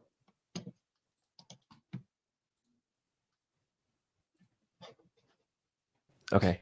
I think it's really helpful. I like what you said, that when you see that something is being kept hidden, then you have to ask why. And I think for me, it was I had a more emotional response to the fact that it was deliberately hidden. And so this is helpful to understand, because that was my knee-jerk reaction, that, oh, this wasn't a mistake. This was something, this was a deliberate decision. And so those little details about the business manager and the addresses, those mattered to me, because it was like, this wasn't something was overlooked. But I think this is a creative lawyer actually saying, you know, one of the ways we can help prevent this being traced to Ensign Peak is if we can get people that have pretty unremarkable names. So if you do a Google search, they won't turn up. I mean, that's a lawyer, that's a creative lawyer. I appreciate that. Yeah, I appreciate that perspective. I feel like he's these lawyers starting to get really, really nailed here by Aubrey, who is telling him exactly how so many people felt. Apparently, she felt this way too. She's saying this is not a mistake. This is not an accident. This is deliberate. The way they set up the shell companies, the way they had different addresses, the way they had different people who were in charge of each of these shell companies, and the way they picked people who had very common names, so it wouldn't show up in a Google search or have any kind of high profile or searchability on the internet. And what does Aaron Miller do? He goes right to the lawyer excuse. And I think that was maybe not his best moment in this interview. What do you think, Spencer? Yeah, this was hard to hear. Again, like, it's possible that the lawyers were the ones that came up with the weird plan after being asked to do it, right? But the whole reason that they did it was because the church leaders wanted to hide it, not because the lawyers were trying to avoid frivolous lawsuits. So it just doesn't, the whole argument is, it doesn't work from the very beginning. We That's already right, it's know that it can't contradictory. work. Yeah. Yeah, he is contradicting himself with his excuses. I agree. Bill?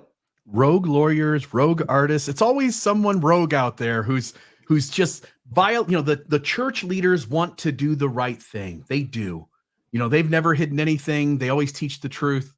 But damn it, every time something goes astray, there's always somebody rogue besides them to blame. Maybe, just maybe, it's those top 15 guys who have been hiding history for 200 years, cutting out pages of letter books, putting things away in vaults, claiming that nothing's ever been hit. Maybe the buck just stops with them, and maybe they're simply just not what they claim to be. Let me say Maybe. the same thing in a different way. The problem isn't rogue artists, and the problem isn't rogue lawyers. The problem is rogue prophets. Next clip.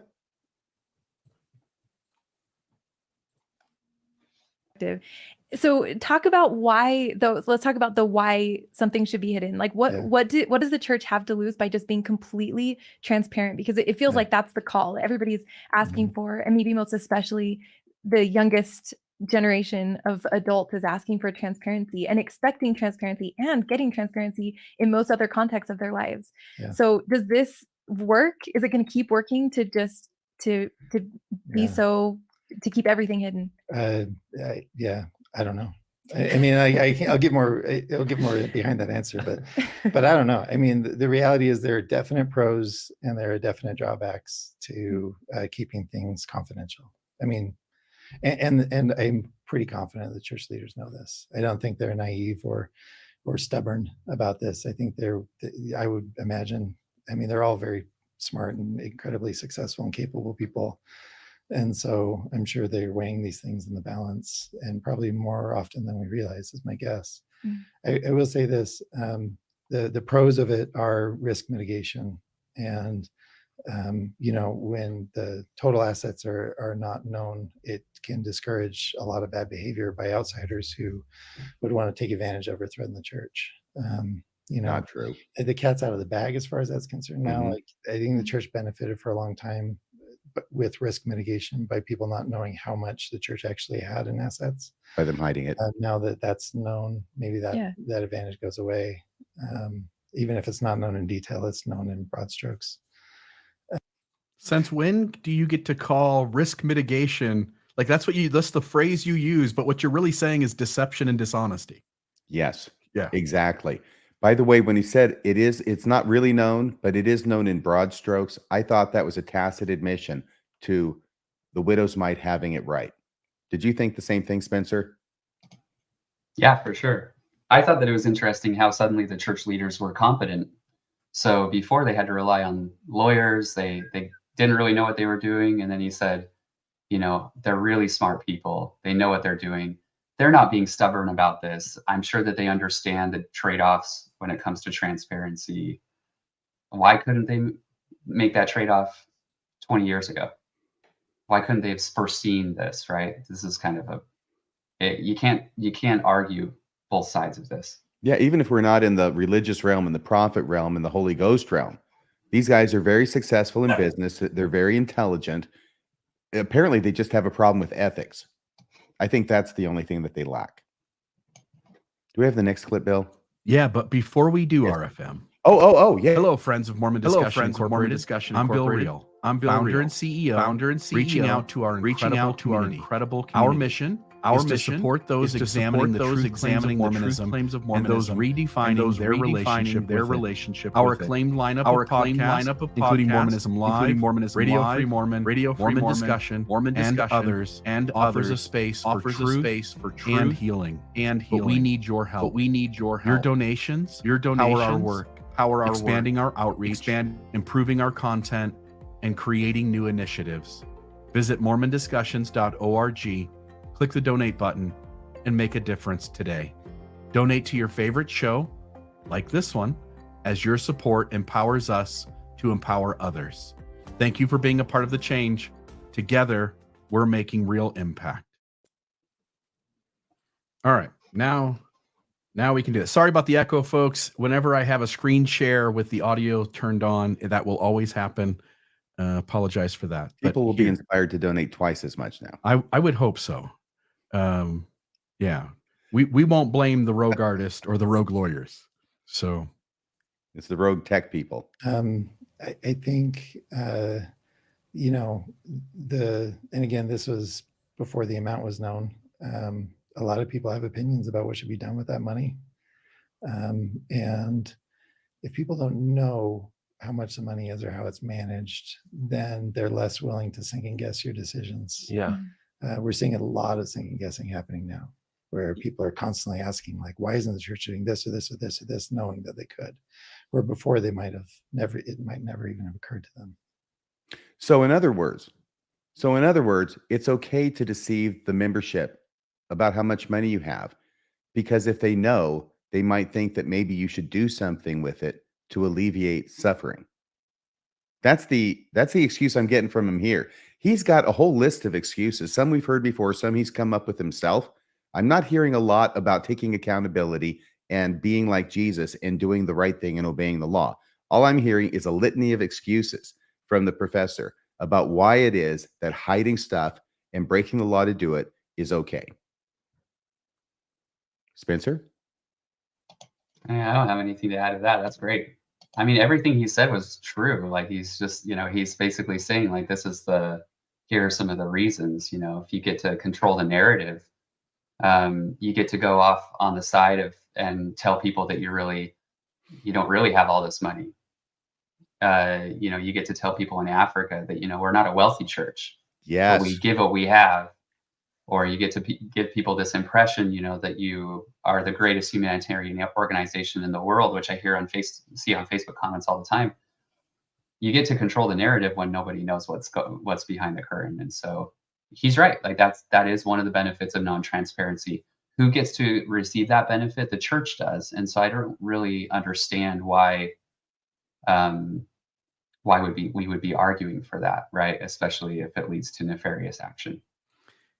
When you say you're not a wealthy church, and again, by the way, folks, that's a real quote that church leaders used in order to give off the idea that we're not that wealthy, but we do a lot in the world.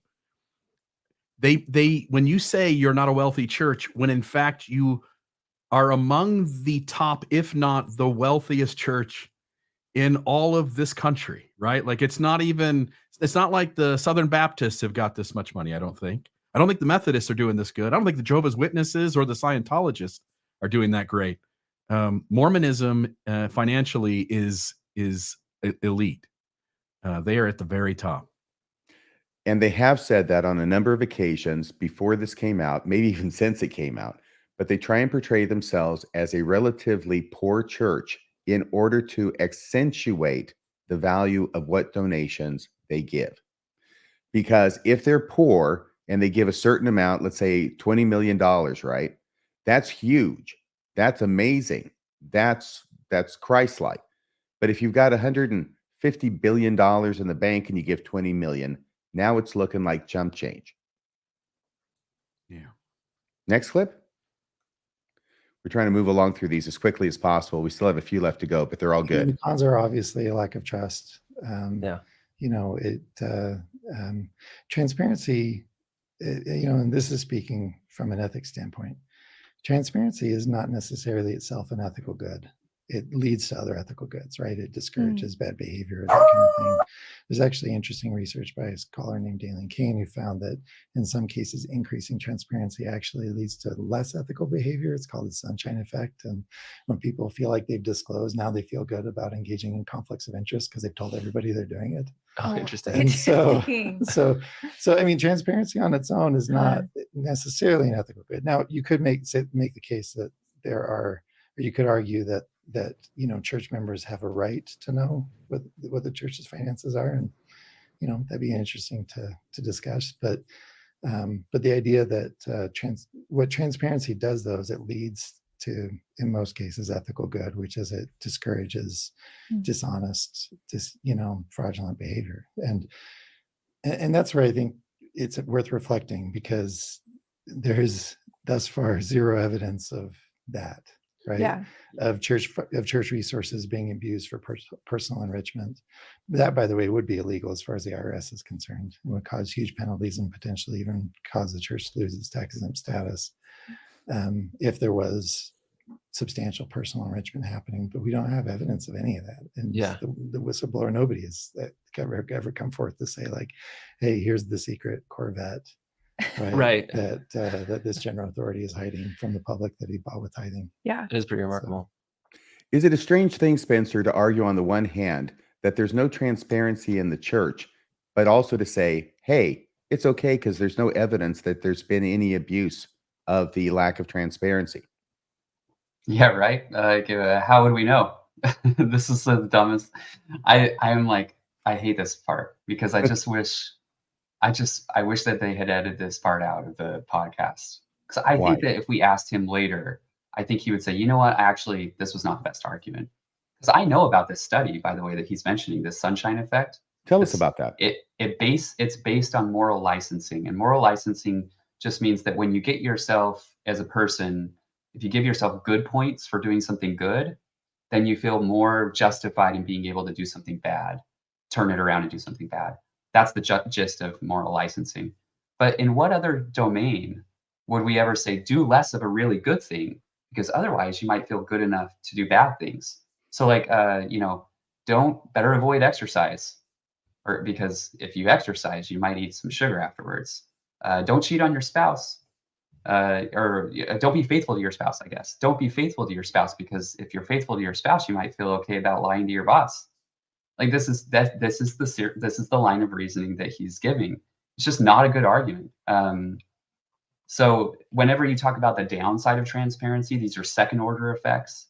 The broad benefits of transparency are way outweigh any of the downsides. And I think he sort of acknowledges that at the end. Yes.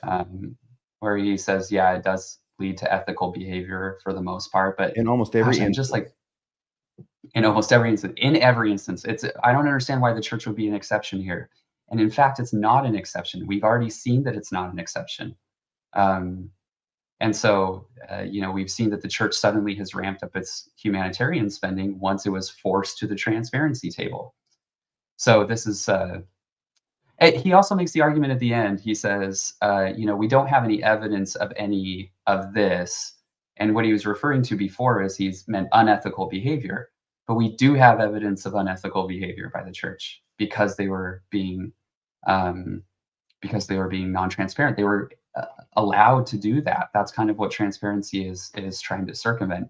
So one other thing too is, it's interesting when you say like, okay, well, we trust the church in this one area, even though they're not transparent. Well, there's a 2015 study, an accounting study, that found that companies with charity status have a 60% higher prevalence of accounting errors than for-profit entities. And so you would think, that not-for-profit entities are very on the up and up compared to for-profit entities, but that's actually not the case. Like, you shouldn't trust companies just because they're a not-for-profit or just because they're a church. They actually have 60% higher likelihood of accounting errors than for-profit companies. And the reason for that is that they can take advantage of the trust that people inherently have in them. And the second reason for that is because they're such misers with their money, because they're not for profit, that they don't dedicate the resources that they should to internal audit functions, to a good financial reporting system, to being transparent with their constituents. All of these things that cost money, they go cheap on because they're not for profits or they're churches. And then they end up, being susceptible to fraud because they don't have good internal controls and things like that. And so to argue that the church is somehow not going to get a benefit from transparency is just ludicrous. He sort of argued, again, I totally get this. On one hand, you're admitting that these guys aren't transparent, but then you're saying, like, what's the problem? It's not like these guys have Corvettes or whatever. But folks, if you don't know how this all works, I mean, I dare these men to step forward and say they've never gotten a free car, that they've never gotten transportation provided by the church, that they don't fly first class on the church's budget, that they don't have the best insurance in the world to the point where they all seem to live to be in their 90s, late 80s, their 90s, their hundreds. That their children or their grandchildren get free education at the church schools. That these men who are supposed to be not well off. I'll give examples. Thomas S. Monson and Boyd K. Packer, who both came through very meager lines of life. I think Boyd K. Packer worked for the Deseret News, if I'm not mistaken. I forget And he what. was a CES man too. Yeah. And Thomas Monson, I forget what he did, but it was something very meagerly as well. But when these men die, they all have 3, 4, 5, 6 houses. They have tons of wealth. If you think for a second all they get is that meager stipend of $130,000, which isn't meager to begin with, Which is probably closer to 200,000 now. by now, these men accumulate significant amounts of wealth over the course of their time in the church. And when they die at significantly old ages because of the care that they get, these men often have way more wealth than what their line of work said they should have accumulated. I'll just make 2 more observations. First off, about moral licensing. I hadn't heard that expression before, but thank you for introducing me to that, Spencer. An example of moral licensing might be that if you're the head of a church and you are sustained and believe that you are a prophet, seer, and revelator and have a direct pipeline to God, that you might think that because you're that good and that righteous, that it's okay for you to defraud the federal government and file false 13F claims in order to hide how much money you have. Would that be an example of moral licensing, Spencer? Yeah, absolutely. Yeah. So if you think you've done good in one area, you give a blessing to a widow, you can turn around and on the way home, smoke a joint or something. I don't know. Yeah. The other Whatever thing they was, think is bad. Aaron has tried to blame lawyers. I want to bring up for the record, there are 2 internal accountings that were done in the church. And 2 of them, I think it was 2012 and 2014, something like that. But there are 2 of them done separately that both remarked on this issue with the SEC and with the 13Fs and said to the church, this is not a good practice. You're going to get in trouble if you continue doing it. Did they listen to their internal accountants? No, they kept doing it. So much for your lawyer argument. Yeah, and his argument about personal enrichment, I mean, has anybody seen Joel Osteen or Ken Copeland? They have not-for-profit church entities, and they have plenty of personal enrichment, much more than the church leaders appear to have. And so the idea that, by the way, that would be illegal, the law is so squishy there that it's really not, it wouldn't be a problem. And then the other thing, to Bill's point about the salary thing, even if you do like just accept that they only get, you know, 150,000 a year, 200,000 a year, that 200,000 is basically off the top of all of their other expenses that are already paid for completely. Base So pay. imagine that you have a salary, and then on top of that, whatever you have in terms of discretionary income on top of everything that's paid for, your housing, your food, your education, your travel expenses, your clothing, all of those things are paid for. Your insurance, that's a huge deal right now. You pay, that gets all paid for, and then on top of that, you get $200,000. That's what's really kind of, that's closer to what is going on here. And so, yeah, that would make you rich pretty fast if I had an extra 200,000 to stock away every year. Good point. It's a pretty sweet gig. Yeah. Yeah, it is. Next clip, Bill.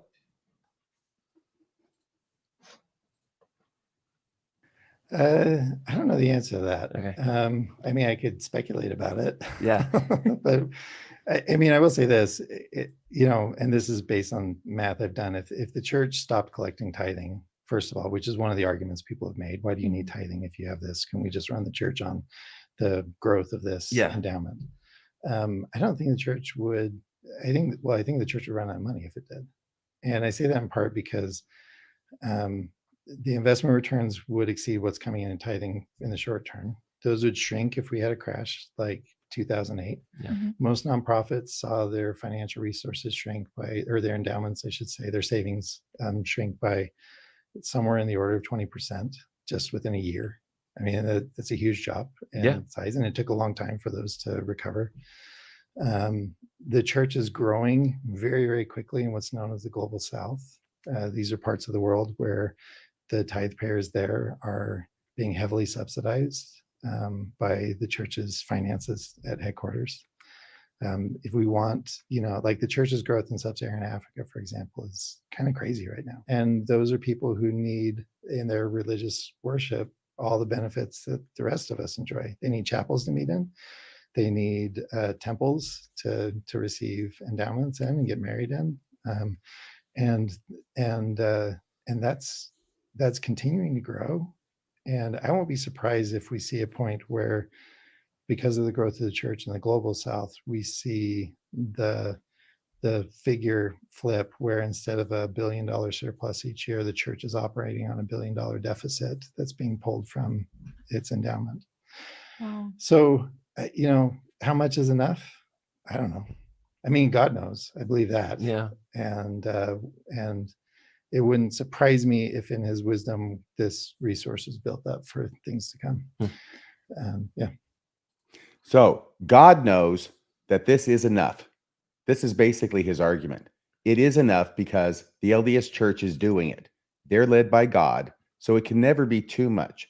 And now he makes an argument that actually the church could not perpetuate itself indefinitely with no more income based upon the reserves it already has.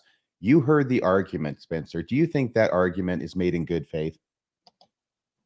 No, or at least it's made out of ignorance, because he made this argument that what he wouldn't be surprised if it flipped, where suddenly the church was dipping into the reserves at $1 billion a year. Well, you know how much the reserves grew last year? $25 billion. So I think it'll be fine. I think it'll be fine if it dips, if it flips, if it ends up having $2 billion more in expenses every year. That's a perfectly fine argument. Yes, the global South would have to be subsidized by other tithe payers or by Ensign Peak, but Ensign Peak has plenty to cover that and more.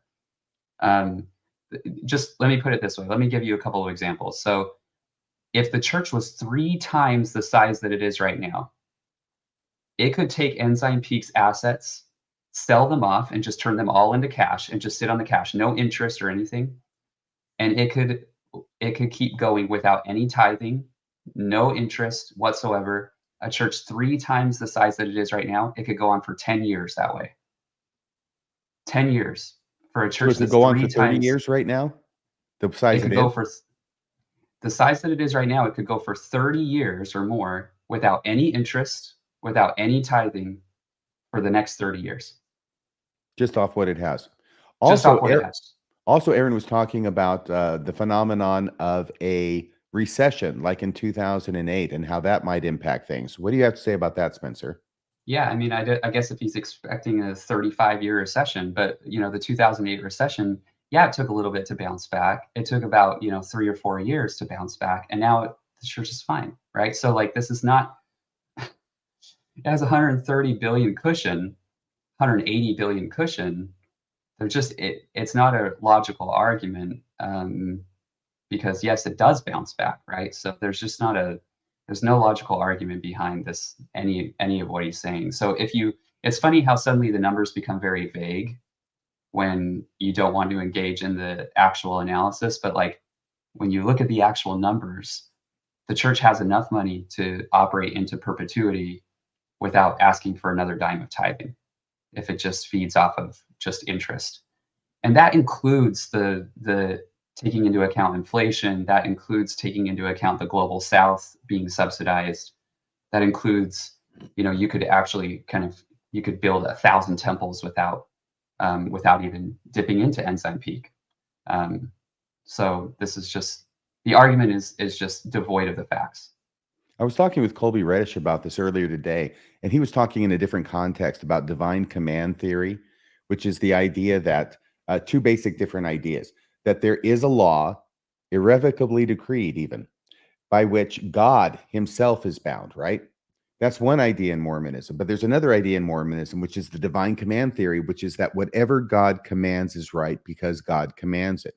And we see that in the happiness letter from Joseph Smith, talking about what is right under one circumstance may be actually what is wrong under one circumstance maybe and often is right under another circumstance. And it depends on what God commands. So that's the divine command theory. I see what Aaron Miller is saying here is tapping into the divine command theory, which is that if God commands that the church have $180 billion in the bank, right? It's always going to be the right number. And there's always going to have to be excuses to explain why it's okay for that to happen and not to have any outlays to help alleviate suffering in the world. What do you think of that, Bill?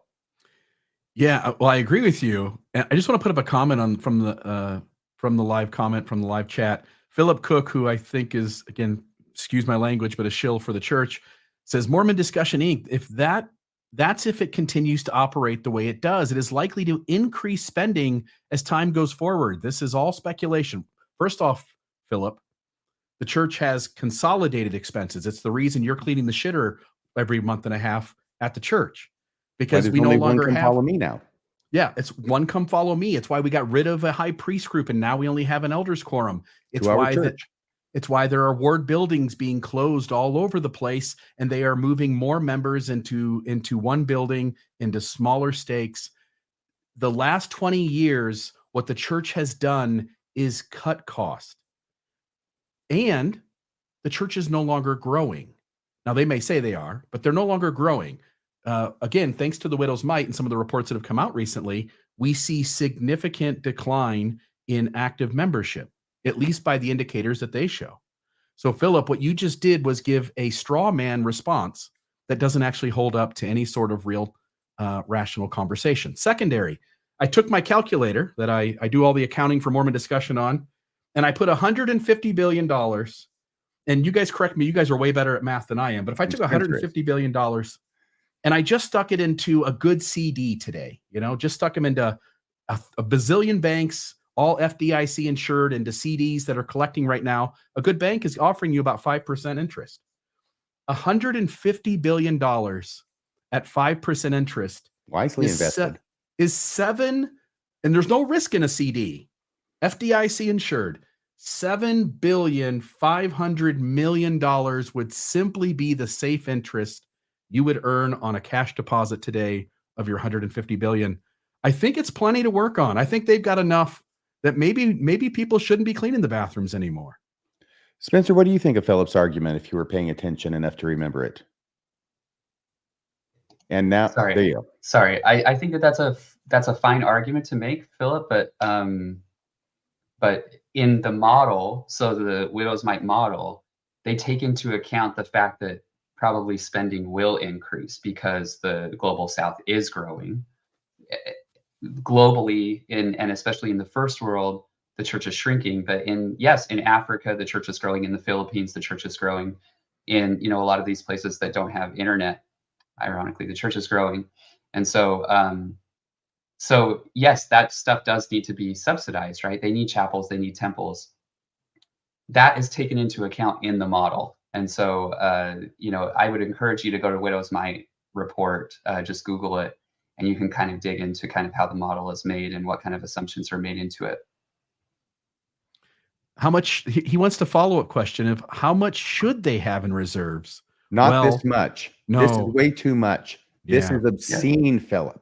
This is obscene. And if you are defending it, then you're barking up the wrong tree, pal, because I'll let Spencer answer the question, but they've got like 8 times as much as is even way more than they need in reserves.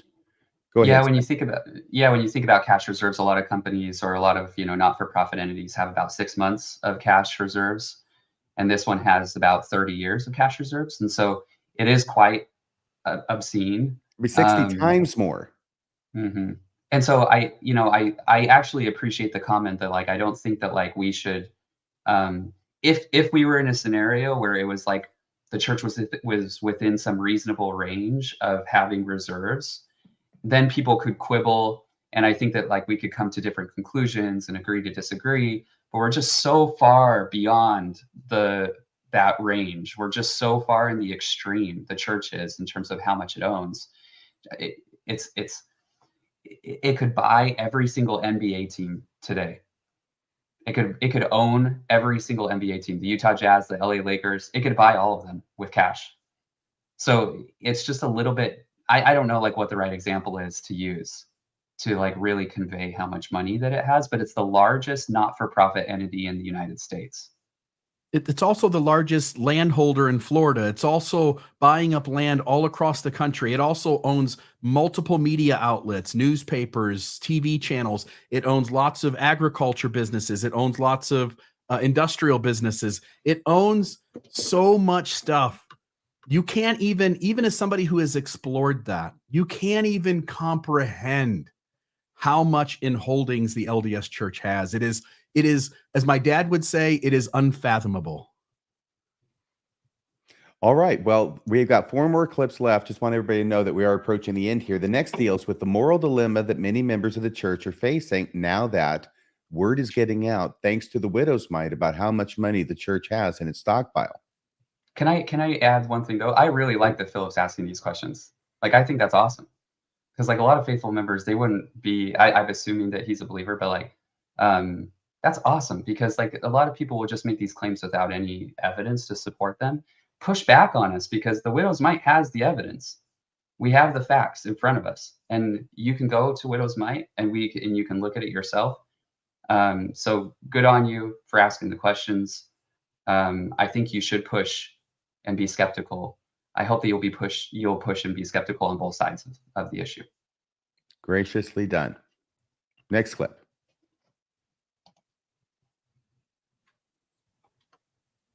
I think that brings up maybe what is the most difficult for a lot of people who are learning about all of this is that there's sort of this new, for some people, I think they're really experiencing an actual moral dilemma.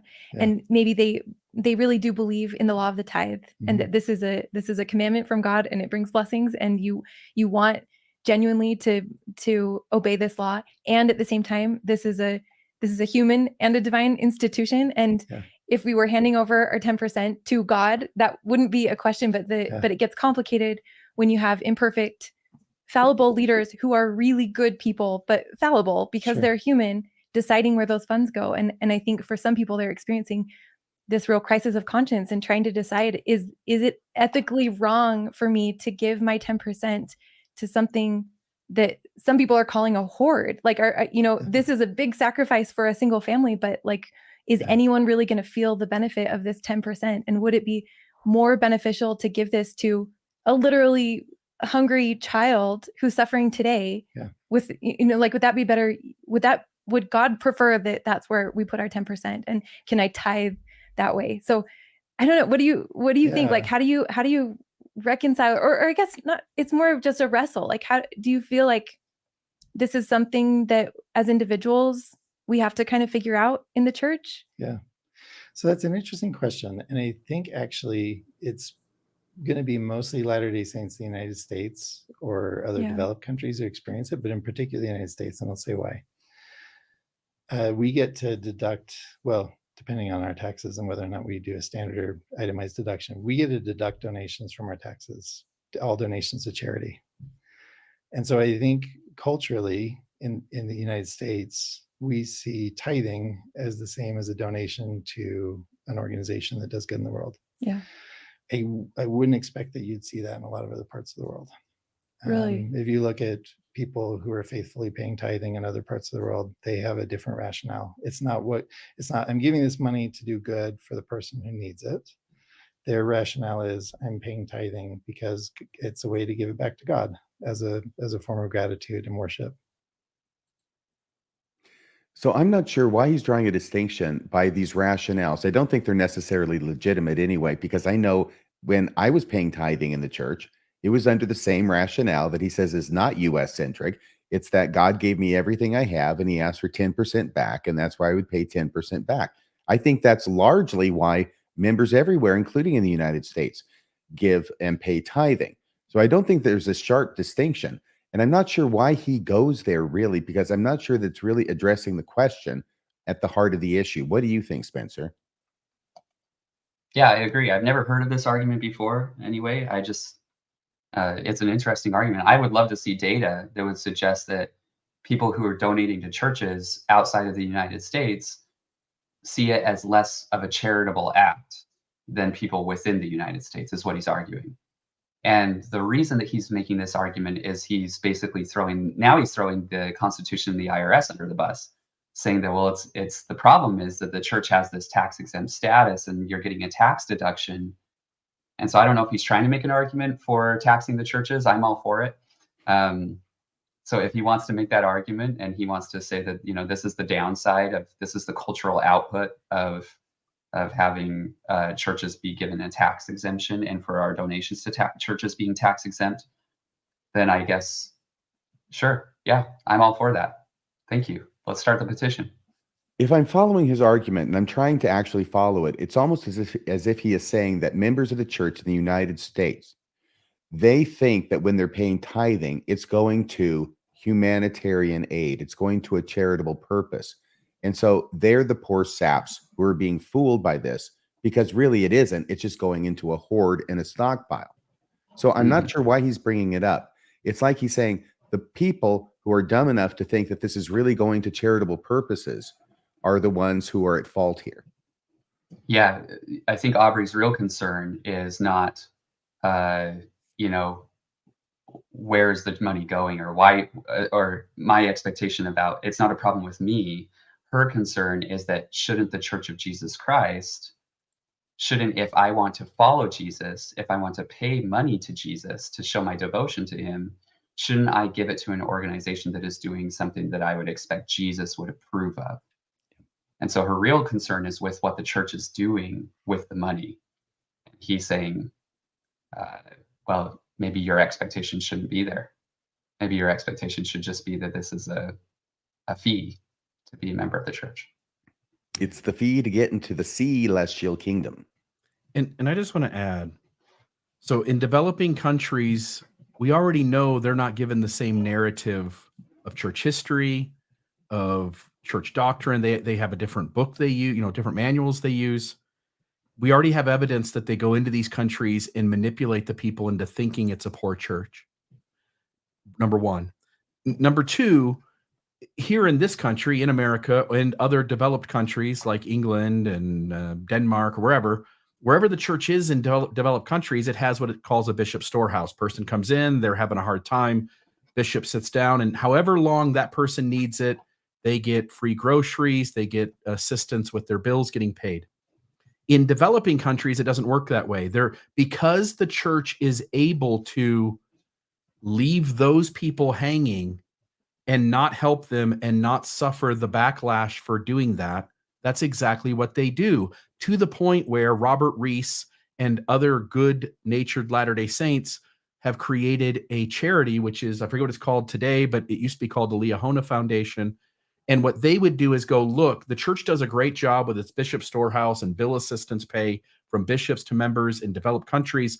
But in third world or developing countries, the church doesn't use the bishop storehouse at all. It leaves those people hanging. They can maybe get assistance for a week and then they're cut off. And these are the people who are in deep poverty. They have children who are literally going hungry, and the storehouse isn't a real thing over in those countries.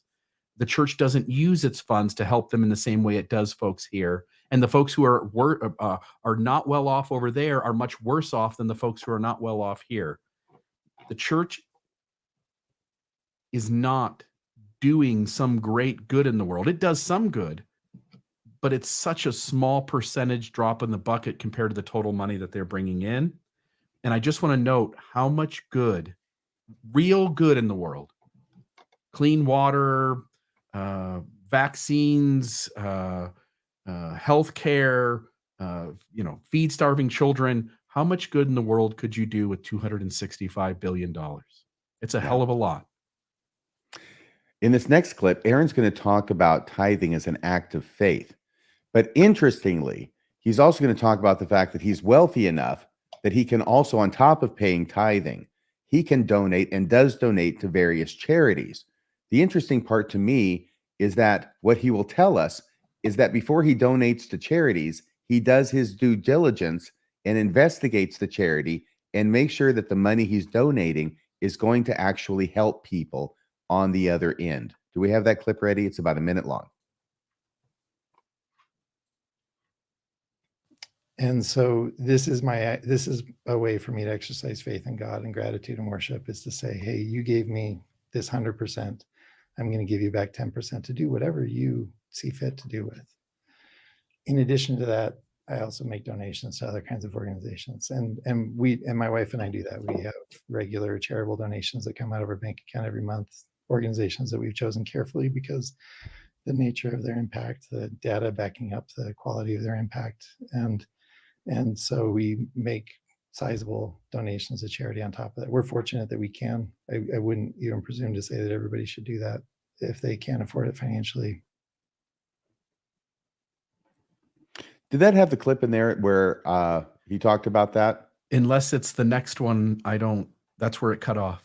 Do you have that? I'm glad you had the whole thing pulled up, Bill. And if you could go to that place here, and let's make sure, because I'd hate to leave that out. That was supposed to be 49.27 to Yeah. 50.10. And if you could go to like 50.00. Yep. Give me 1 second. 50.00. I'm going to actually, let me move this over. And hopefully I'm not misremembering this. But you saw this too, remember, Spencer? You saw it. We talked about it. Yeah. Yeah. So, I mean, good on him for giving to charity. I do agree that paying to the church is not giving to charity, obviously. I will say that, like, he does make this allusion before in the clip before about like deducting your tithing. And that's why we think of it as charity. But most people in the US today take the standard deduction. I think he's wealthy enough where maybe he's taking an itemized deduction. And so he's seeing it as tax deductible and therefore equating it with charity. But most people are paying tithing. Most people in the US even are paying tithing without any tax benefit. Yeah, I think the standard deduction for a couple filing jointly is like $27,000, and you can drop off bags and bags of clothes at the Goodwill, pay 10% of your tithing, and do a few other things over the course of the year, and you would never get close to that. Right. That would be like if you're making $270,000 a year, right? Yeah. Wouldn't that be the tithing on that? Yep, 10%, right? 27,000. If you have that, Bill, I do. So let me. Let's see if we can find this. Yep. Donations to charity on top of that. We're fortunate that we can. I wouldn't even presume to say that everybody should do that if they can't afford it financially. But what I would say and encourage, I guess, anybody, and I've had students come and ask me the exact question you're asking, is that the purpose of tithing is it's an act of worship before it's ever an act of. You can go ahead and stop it. Philanthropy. And what you're saying is that I must not have gotten the right clip on that part, but it is in there. Trust me, because Spencer's my second witness, and in the mouths of 2 or 3 witnesses. What, Spencer? Yeah. Yep. Will every word be established? Absolutely. We are God's mouth tonight. Okay. So let's go to this next clip. We're almost to the end. And this is a place where they're questioning how many. Okay, this is a good place. And I wanted to include this because I think this is a good spot for them. It's getting toward the end. And Aaron is acknowledging that people who question how the church is using its money, i.e., maybe not using its money, but anyway, how it's using its money and they have doubts about it, that their faith should not be questioned any more than a person who says, I just donate 10% and whatever they do with it is fine. I think this was an important part to conclude the conversation on. And I think this is one of the best parts of the entire interview. And can I just say before we start it, this church originally instituted tithing with the definition being surplus or interest. The church has manipulated the definition over time in order to get 10% of gross out of most of its members that are active, temple attending, the folks who want to be both feet in. And now they've accumulated more money than they were supposed to based on changing the definition of tithing and have stored it away almost entirely as a rainy day fund that even when the rainy days come, it never uses. Yep. They didn't touch it when COVID hit. No, it grew. Yeah. So, yeah, if that's not a rainy day, there's no such thing. Right. That I keep thinking about how you're talking about these are both expressions of faith, and I can see how someone putting their heart on the altar might look like, okay, I'm going to like honestly ask myself if I'm doing the right thing. Like that could really be an expression of faith for someone. And for others, it will look like I trust and this feels right to me, and you could burn the money. And I appreciate that both of those perspectives. Like, we'll be incapable of telling if someone is really expressing faith by the way that they pay tithing. And I think that's a really beautiful reminder. And I think it's good to not have one group get away with criticizing the other unfairly. I think the people who get mad at the questioners are saying that they're just hurling criticisms, and that's obviously not the case.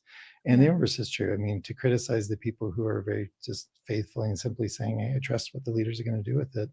The accusation of them might be that they're naive or foolish. And I also think that's unfair.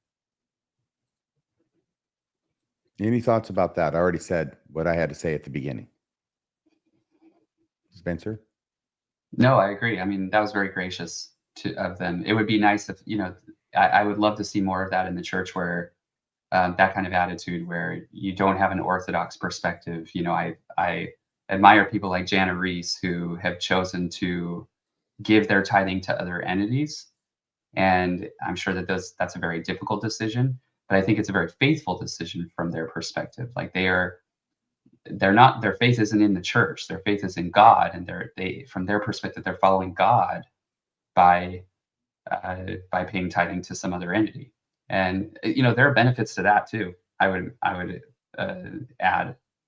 Jana Reese mentioned how when she chose to pay tithing somewhere else besides the church, she suddenly had to think for herself about what her values were and where her money was going to go that would help people the most, that would be the most Christ-like destination for that donation. And so for her, like, that was like a growing experience for her.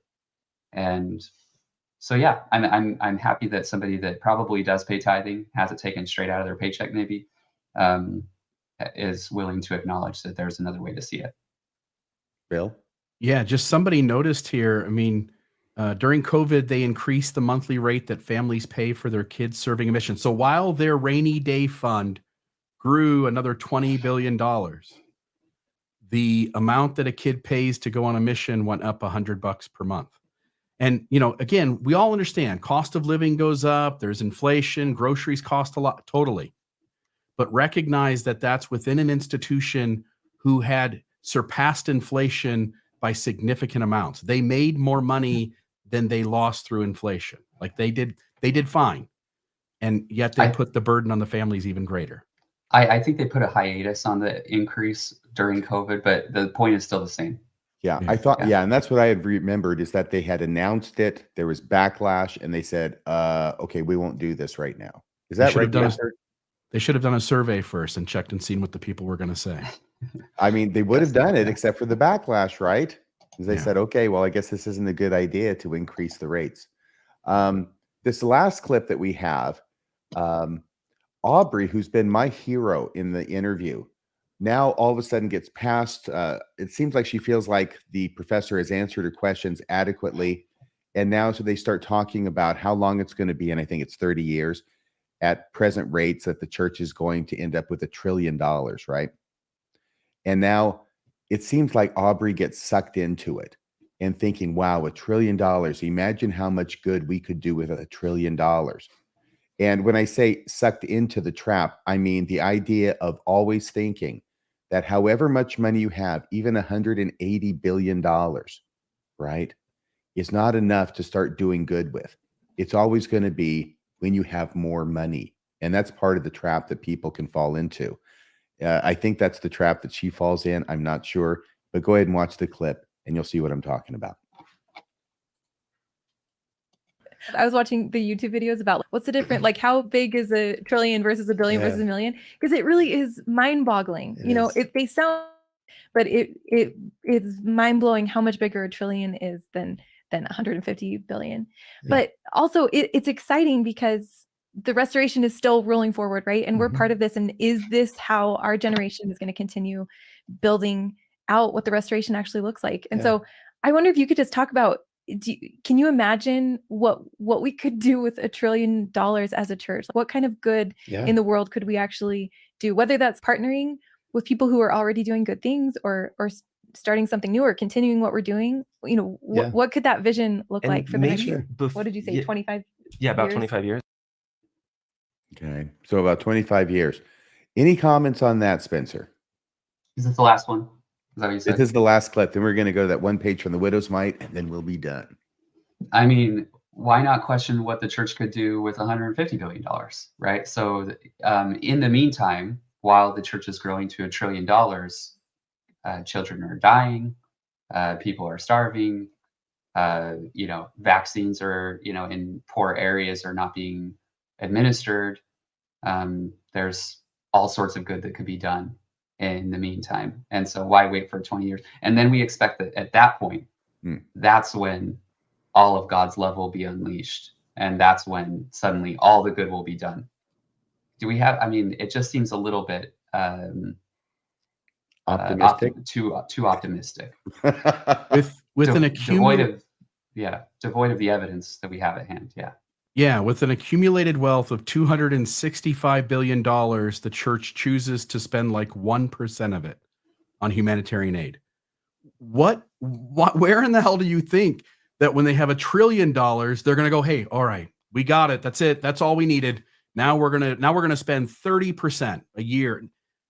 Guys, you're lying to yourself. They're not going to do that much more. They're doing this thing where they're doubling the amount that they spend every year. We'll see if 20, 30, 40 years from now, because at some point that exponential growth is going to bite you in the rear end. They won't do that forever. So they'll change that at some point. This thing is going to hoard wealth because often the leaders come as the descendants of the past leaders. And this thing wants to have a large chunk of accumulated wealth to be able to work with the same bloodlines through all time and eternity. I have no trust. I told you guys this last time we had the three of us on talking. I don't believe for a second, this is me sharing not anything necessarily fact-based, but I think it's based in rationale, which is it's hard to believe a church leadership only in an effort to protect the church's wealth would break the law. It seems like when people break the law, they do so for personal benefit. And my inside hunch is that by making billions and billions and billions of dollars, there is a personal benefit to the top 15 and their descendants who come after, who also take on church leadership. And again, can't prove that, but I just don't believe these guys did it out of the goodness of their heart to break the law for the church to accumulate wealth. That makes little sense to me.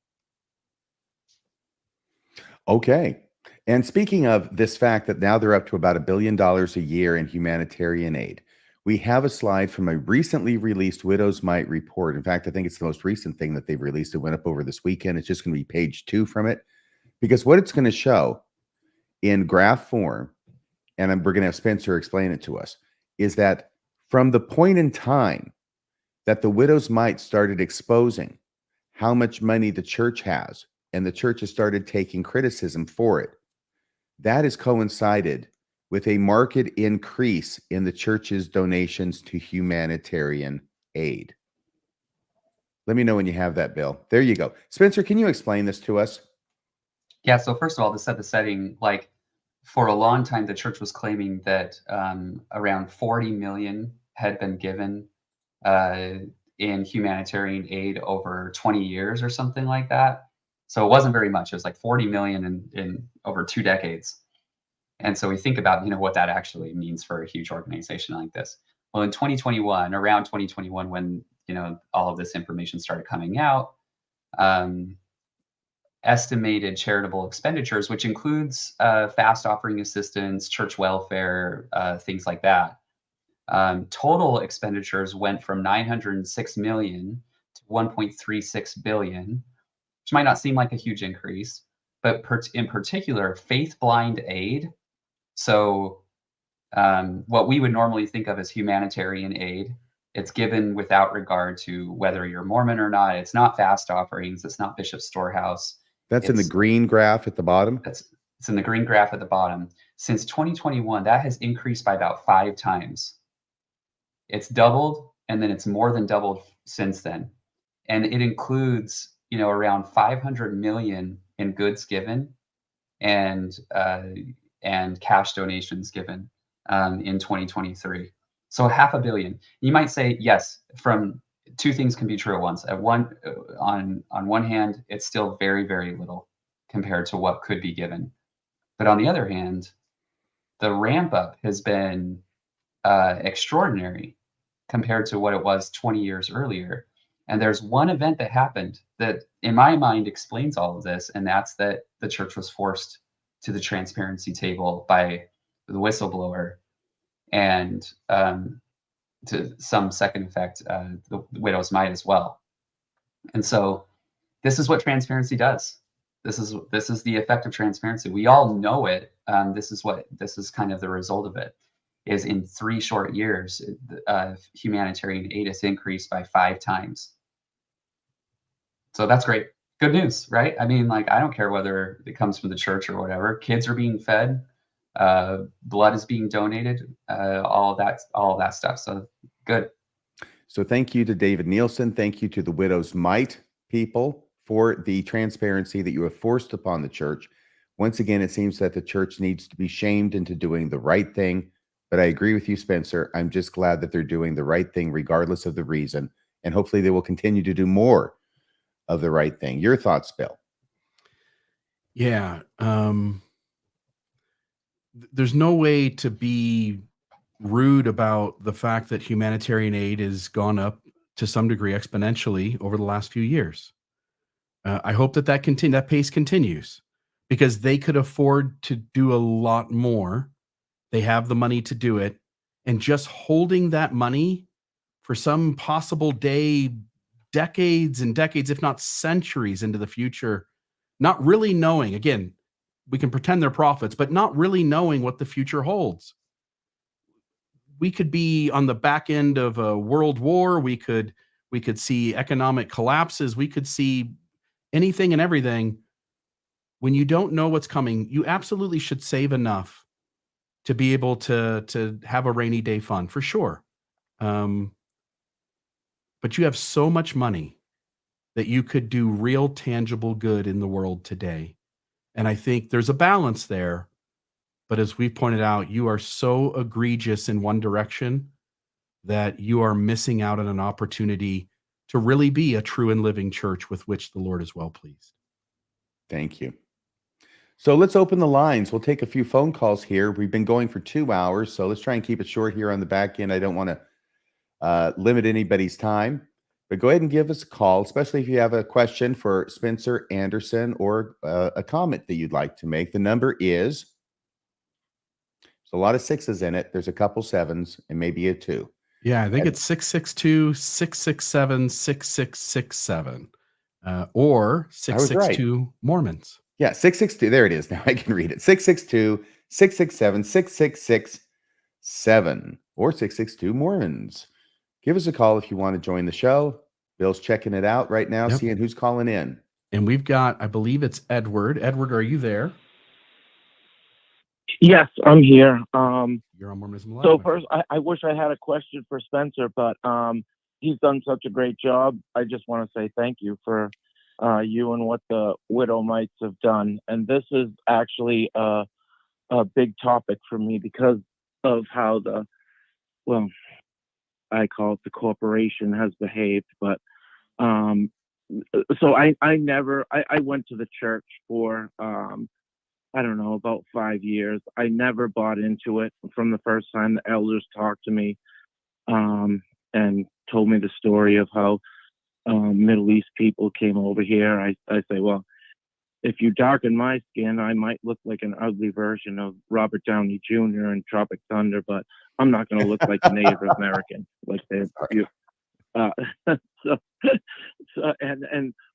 like I always say things that I don't hear from you guys, and one of the big things is for me is there is responsible churches out there that do good things. Mm-hmm. And if some of the things that you guys have said, like maybe getting maybe using 1 penny of everyone's tithing dollar is irresponsible, and if all churches behave like this, and this is what I believe like our founding fathers wanted, is regardless of if a church is true or not, they're helping people. This organization is not helping people, and that's so I mean I was sad when John Larson left the team, but I said I sent him a text and said, you know, John, like I need to stay here for a bit because of the irresponsible way that they're handling things, and yeah, it's just this topic was a big topic, and I have to get up at 4 o'clock in the morning, guys. It's going to be 11 o'clock before I get off. I got to get up at 4, but I couldn't go to sleep. I had to at least call in and make a comment, but Thank you. but Edward. yeah. And I just wanted to say one thing about you guys' shows. Love them. And RFM, the only version of Shakespeare I've ever seen was Conscious of a King on the first Star Trek series, and I'm looking forward to learning a little bit about him. It's actually inspiring me to do my own shows. Like I'm going to do a show on the relevance of DC, and Gene Roddenberry creates magic the second time on Next Generation, but you won't watch that. But anyway, I might watch it just because you're doing it, Edward, but there would be no other reason. I would do it for you. Thanks, Edward. Thanks for calling. Oh, one Thanks, more thing Edward. I Yes. wanted to say, RFM, is I'm going up. I live in New Hampshire, and I'm going up to see the eclipse, which I think is the only time I've ever seen it before was when I was a little kid. But yeah, we're going up there. But anyways, I just wanted to end it on a light note because just We're good. What's We're a that? nice close because Jesus is coming. I mean, he is. I don't know why you're laughing. That's well, because what does God need with a starship, RFM? Like, yeah, why do they need all this money? What does God need with a starship? But, Because he's going to be paving the streets of heaven with gold. Edward, all right, thank sir. You Get guys some are doing a sleep. great Thanks, job. And Edward. Thank you so much, Edward. Thanks for calling. Please get some sleep. All right. And then the next one here says 423 Mormon. Is that the name you want to go by? 423 Mormon? Hello? Florida Free Mormon? Florida Free Mormon? Is that what you said? Yes. Okay. Go ahead, Florida Free Mormon.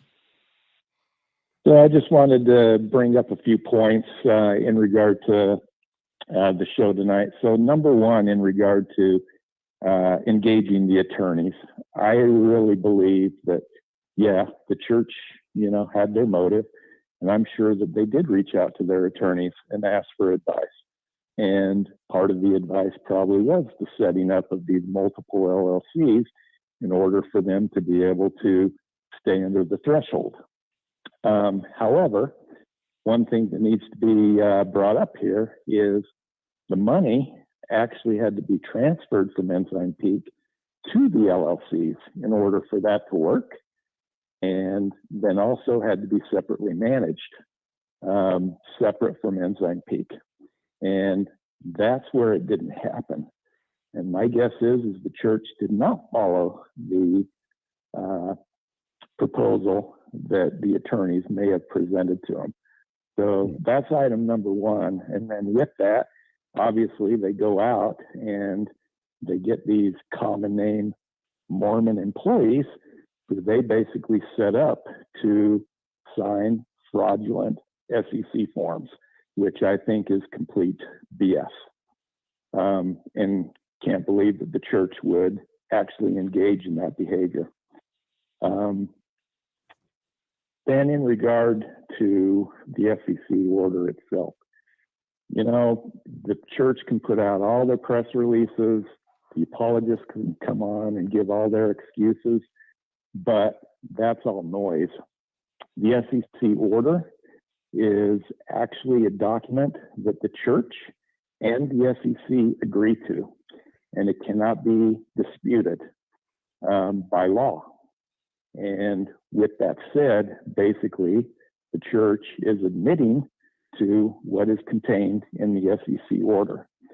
And as far as I'm concerned, that was the tipping point for me, because certainly there is no church that can claim that they're led by Jesus Christ that would engage in that behavior.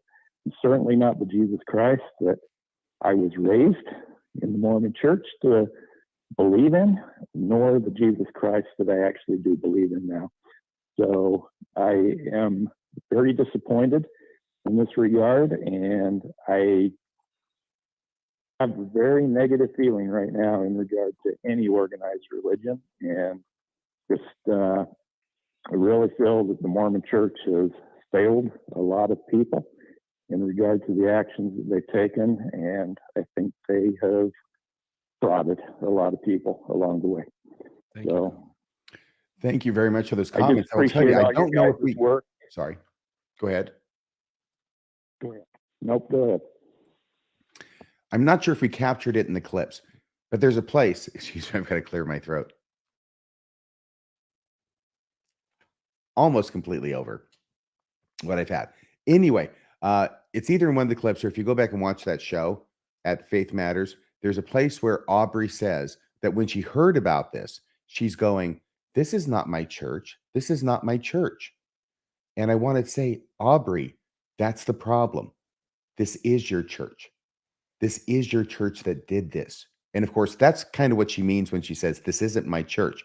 Like you said, this isn't the church that taught me all these principles and taught me about what Jesus would do.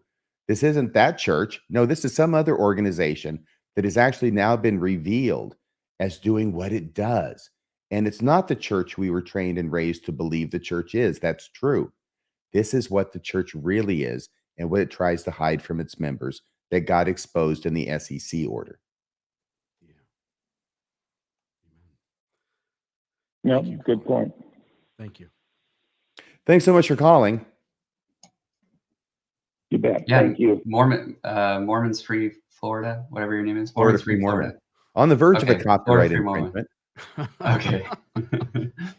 He's right. Like if the it would be much more plausible if the lawyers had set up these entities independently and they had their own managers. That would have been legal. It still probably wouldn't have been ethical from my perspective. You should be transparent with your members. They have a right to know. But at the very least, that would have been the type of advice that a lawyer would give. So that was a great example. If the different office managers of the shell companies were actually managing the money. Correct.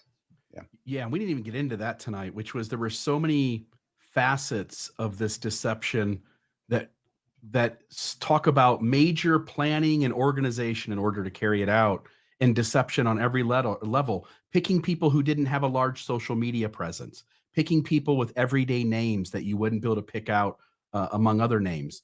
And naming the shell companies, these blah, blah names that would not raise any antenna, any alarm, any question about it being related to the church. It was a multifaceted deception. On every level. Yeah. Okay, I believe this is maybe Clark. Let me see if I can. We got one more call? Or? Last caller. Yep. Clark, is that you? Yes, my name is Stephanie Clark, and I'm giving you a call. Gotcha. You're on Mormonism Live. What can we do for you? Oh, thank you so much. We really appreciate your reporting and everything that you do. And I definitely needed to hear this as far as just getting an understanding of what was actually going on. So I really do value your reporting. But I do have a question, and it's rather naive. But okay, so on one hand, what's so bad with the church becoming really, really wealthy? Okay, so if you think about it, governments are really, really wealthy. We have really, really wealthy billionaires who do a lot of bad stuff. So on one hand, wouldn't you kind of rather have the church have that money? Like if somebody's going to be the wealthiest organization on the planet, like, okay, so there you go. That's my question. Why not the church? Yeah, I can take a stab at part of it. Spencer, I've been talking a lot, but you're the guest. Why don't you go ahead and address this? No, I was just going to say it's not a horse race. You can be mad at the billionaires that waste the money. You can be mad at the government that wastes the money. You can be mad at the church that hoards the money. Right. None of this is a competition. And so, yeah, go ahead. I don't know if RFM had where to add. That I was was just just my going to first say thought. that once again, a natural tendency is for us to immediately go to talking about apples and oranges. Okay.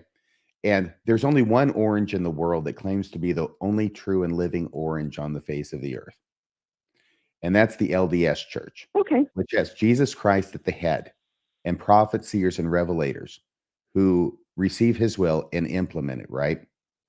So when you have that one church have $150+ billion just in an account that is not doing anything except sitting there and growing and growing and growing, that's what made me understand the passage from the New Testament where Jesus says, you cannot serve God and mammon. For either you will love the one and hate the other, or vice versa, you'll hate the one and love the other. You can't serve them both. So right now, for me, this has helped me understand the truth of what Jesus said. Because right now, the LDS church has fallen in love with serving mammon. And because of that, they can't serve God. The fact they have so much money means that they're not using it to help people out, which I would think would be the prime directive for any church that really does have Jesus at its head and prophets and apostles governing it. That's my take. What do you think, Bill? And Oh, Stephanie, go ahead. I'm sorry. no, absolutely fair enough. Fair enough point there. What about maybe the thought that that when the Savior comes again, it is his earth ultimately. He's the creator of it, and he will have dominion over all of it. So, on one hand, would it be him that's rendering unto Caesar that which is Caesar's? I don't know. I'm just throwing that out there, and I do agree with you, Bill. I mean, thank you again, but and I appreciate your thoughts.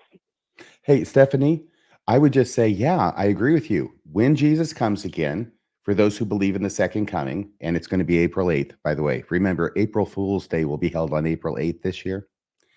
When he does come again, the earth is his. So what does he need with this account? This is the same guy who turned water into wine, loaves and fishes, coins inside fishes' mouths.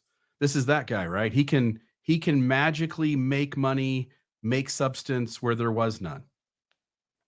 Why do we think he's going to use the US currency system? Why do we think that he's going to none of that makes any sense. And I don't mean that rudely. I just mean that when Jesus comes, if he really is who he claims to be, and he shows up again with a resurrected body and ready to put the earth into submission and reign for 1,000 years, I don't think that $265 billion in land and money from the LDS church is really going to have much effect for that. Yeah, and Stephanie, I don't know if you watched the Star Trek movies. There's only one that's really good. But beyond that, there's a great thing where Admiral Kirk asks this trenchant question. He says, "What does God need with a starship?" And in the same vein, one might ask, what does God need with $150 billion?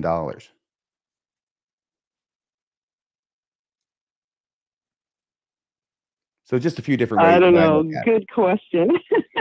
Yeah, it's God. He Oh, doesn't well, need good that. question. Yeah. No, you're quite right. And I appreciate that. Well, thank you very much for calling. I appreciate your calling in. At least we were a little more gentle with you than with Philip. All right. Philip, by the way, sorry about that if I was a little rough with you. I'll get my Those are apologies great. out of the way before the show's over. Then I don't have to track him down and call him up and apologize like Justin. All right. I've ended the phone call lines, or we took our 3 shows. We are 3 calls. good to go. Our 3 calls. You know Yeah, something? 3 calls, When sorry. I do just the Radio Free Mormon by myself, and then I play it back and I see I made this mistake, that mistake, I know what I'm talking about usually, but I'm thinking about what I'm saying so much that I misstate something like you just did. Yeah. And I wish that I were on a show with somebody else so that they could correct me so it doesn't get, just published that way. But anyway, so yeah, It doesn't the three bother calls. me. I mean, correct me. And when you make a mistake, which isn't very often, I'll correct you. Please do. I invite that. Spencer, thank you so much for being on the show. I know it's very late there. Thanks for having You're me. on Eastern time as well. So it's going on 11 o'clock there too. When do you have to get up in the morning? I teach at 8 a.m. That's my first class. That's not too bad. So 7:55, you're all out of bed? Yeah, sure.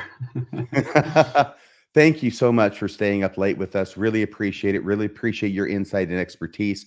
Thank you, Bill. Thank you, Maven, backstage, for helping us out with everything that we're doing and all the clips and everything else that you helped so much with. And thank you, everybody watching the show. Thanks for joining us again here on Mormonism Live. Please join us next week when we hope to have Rabbi Joe on the show to talk with us some more about a marvelous work and a wonder and his appearance in defense of the LDS Church. Until then, good night, everybody. Good night.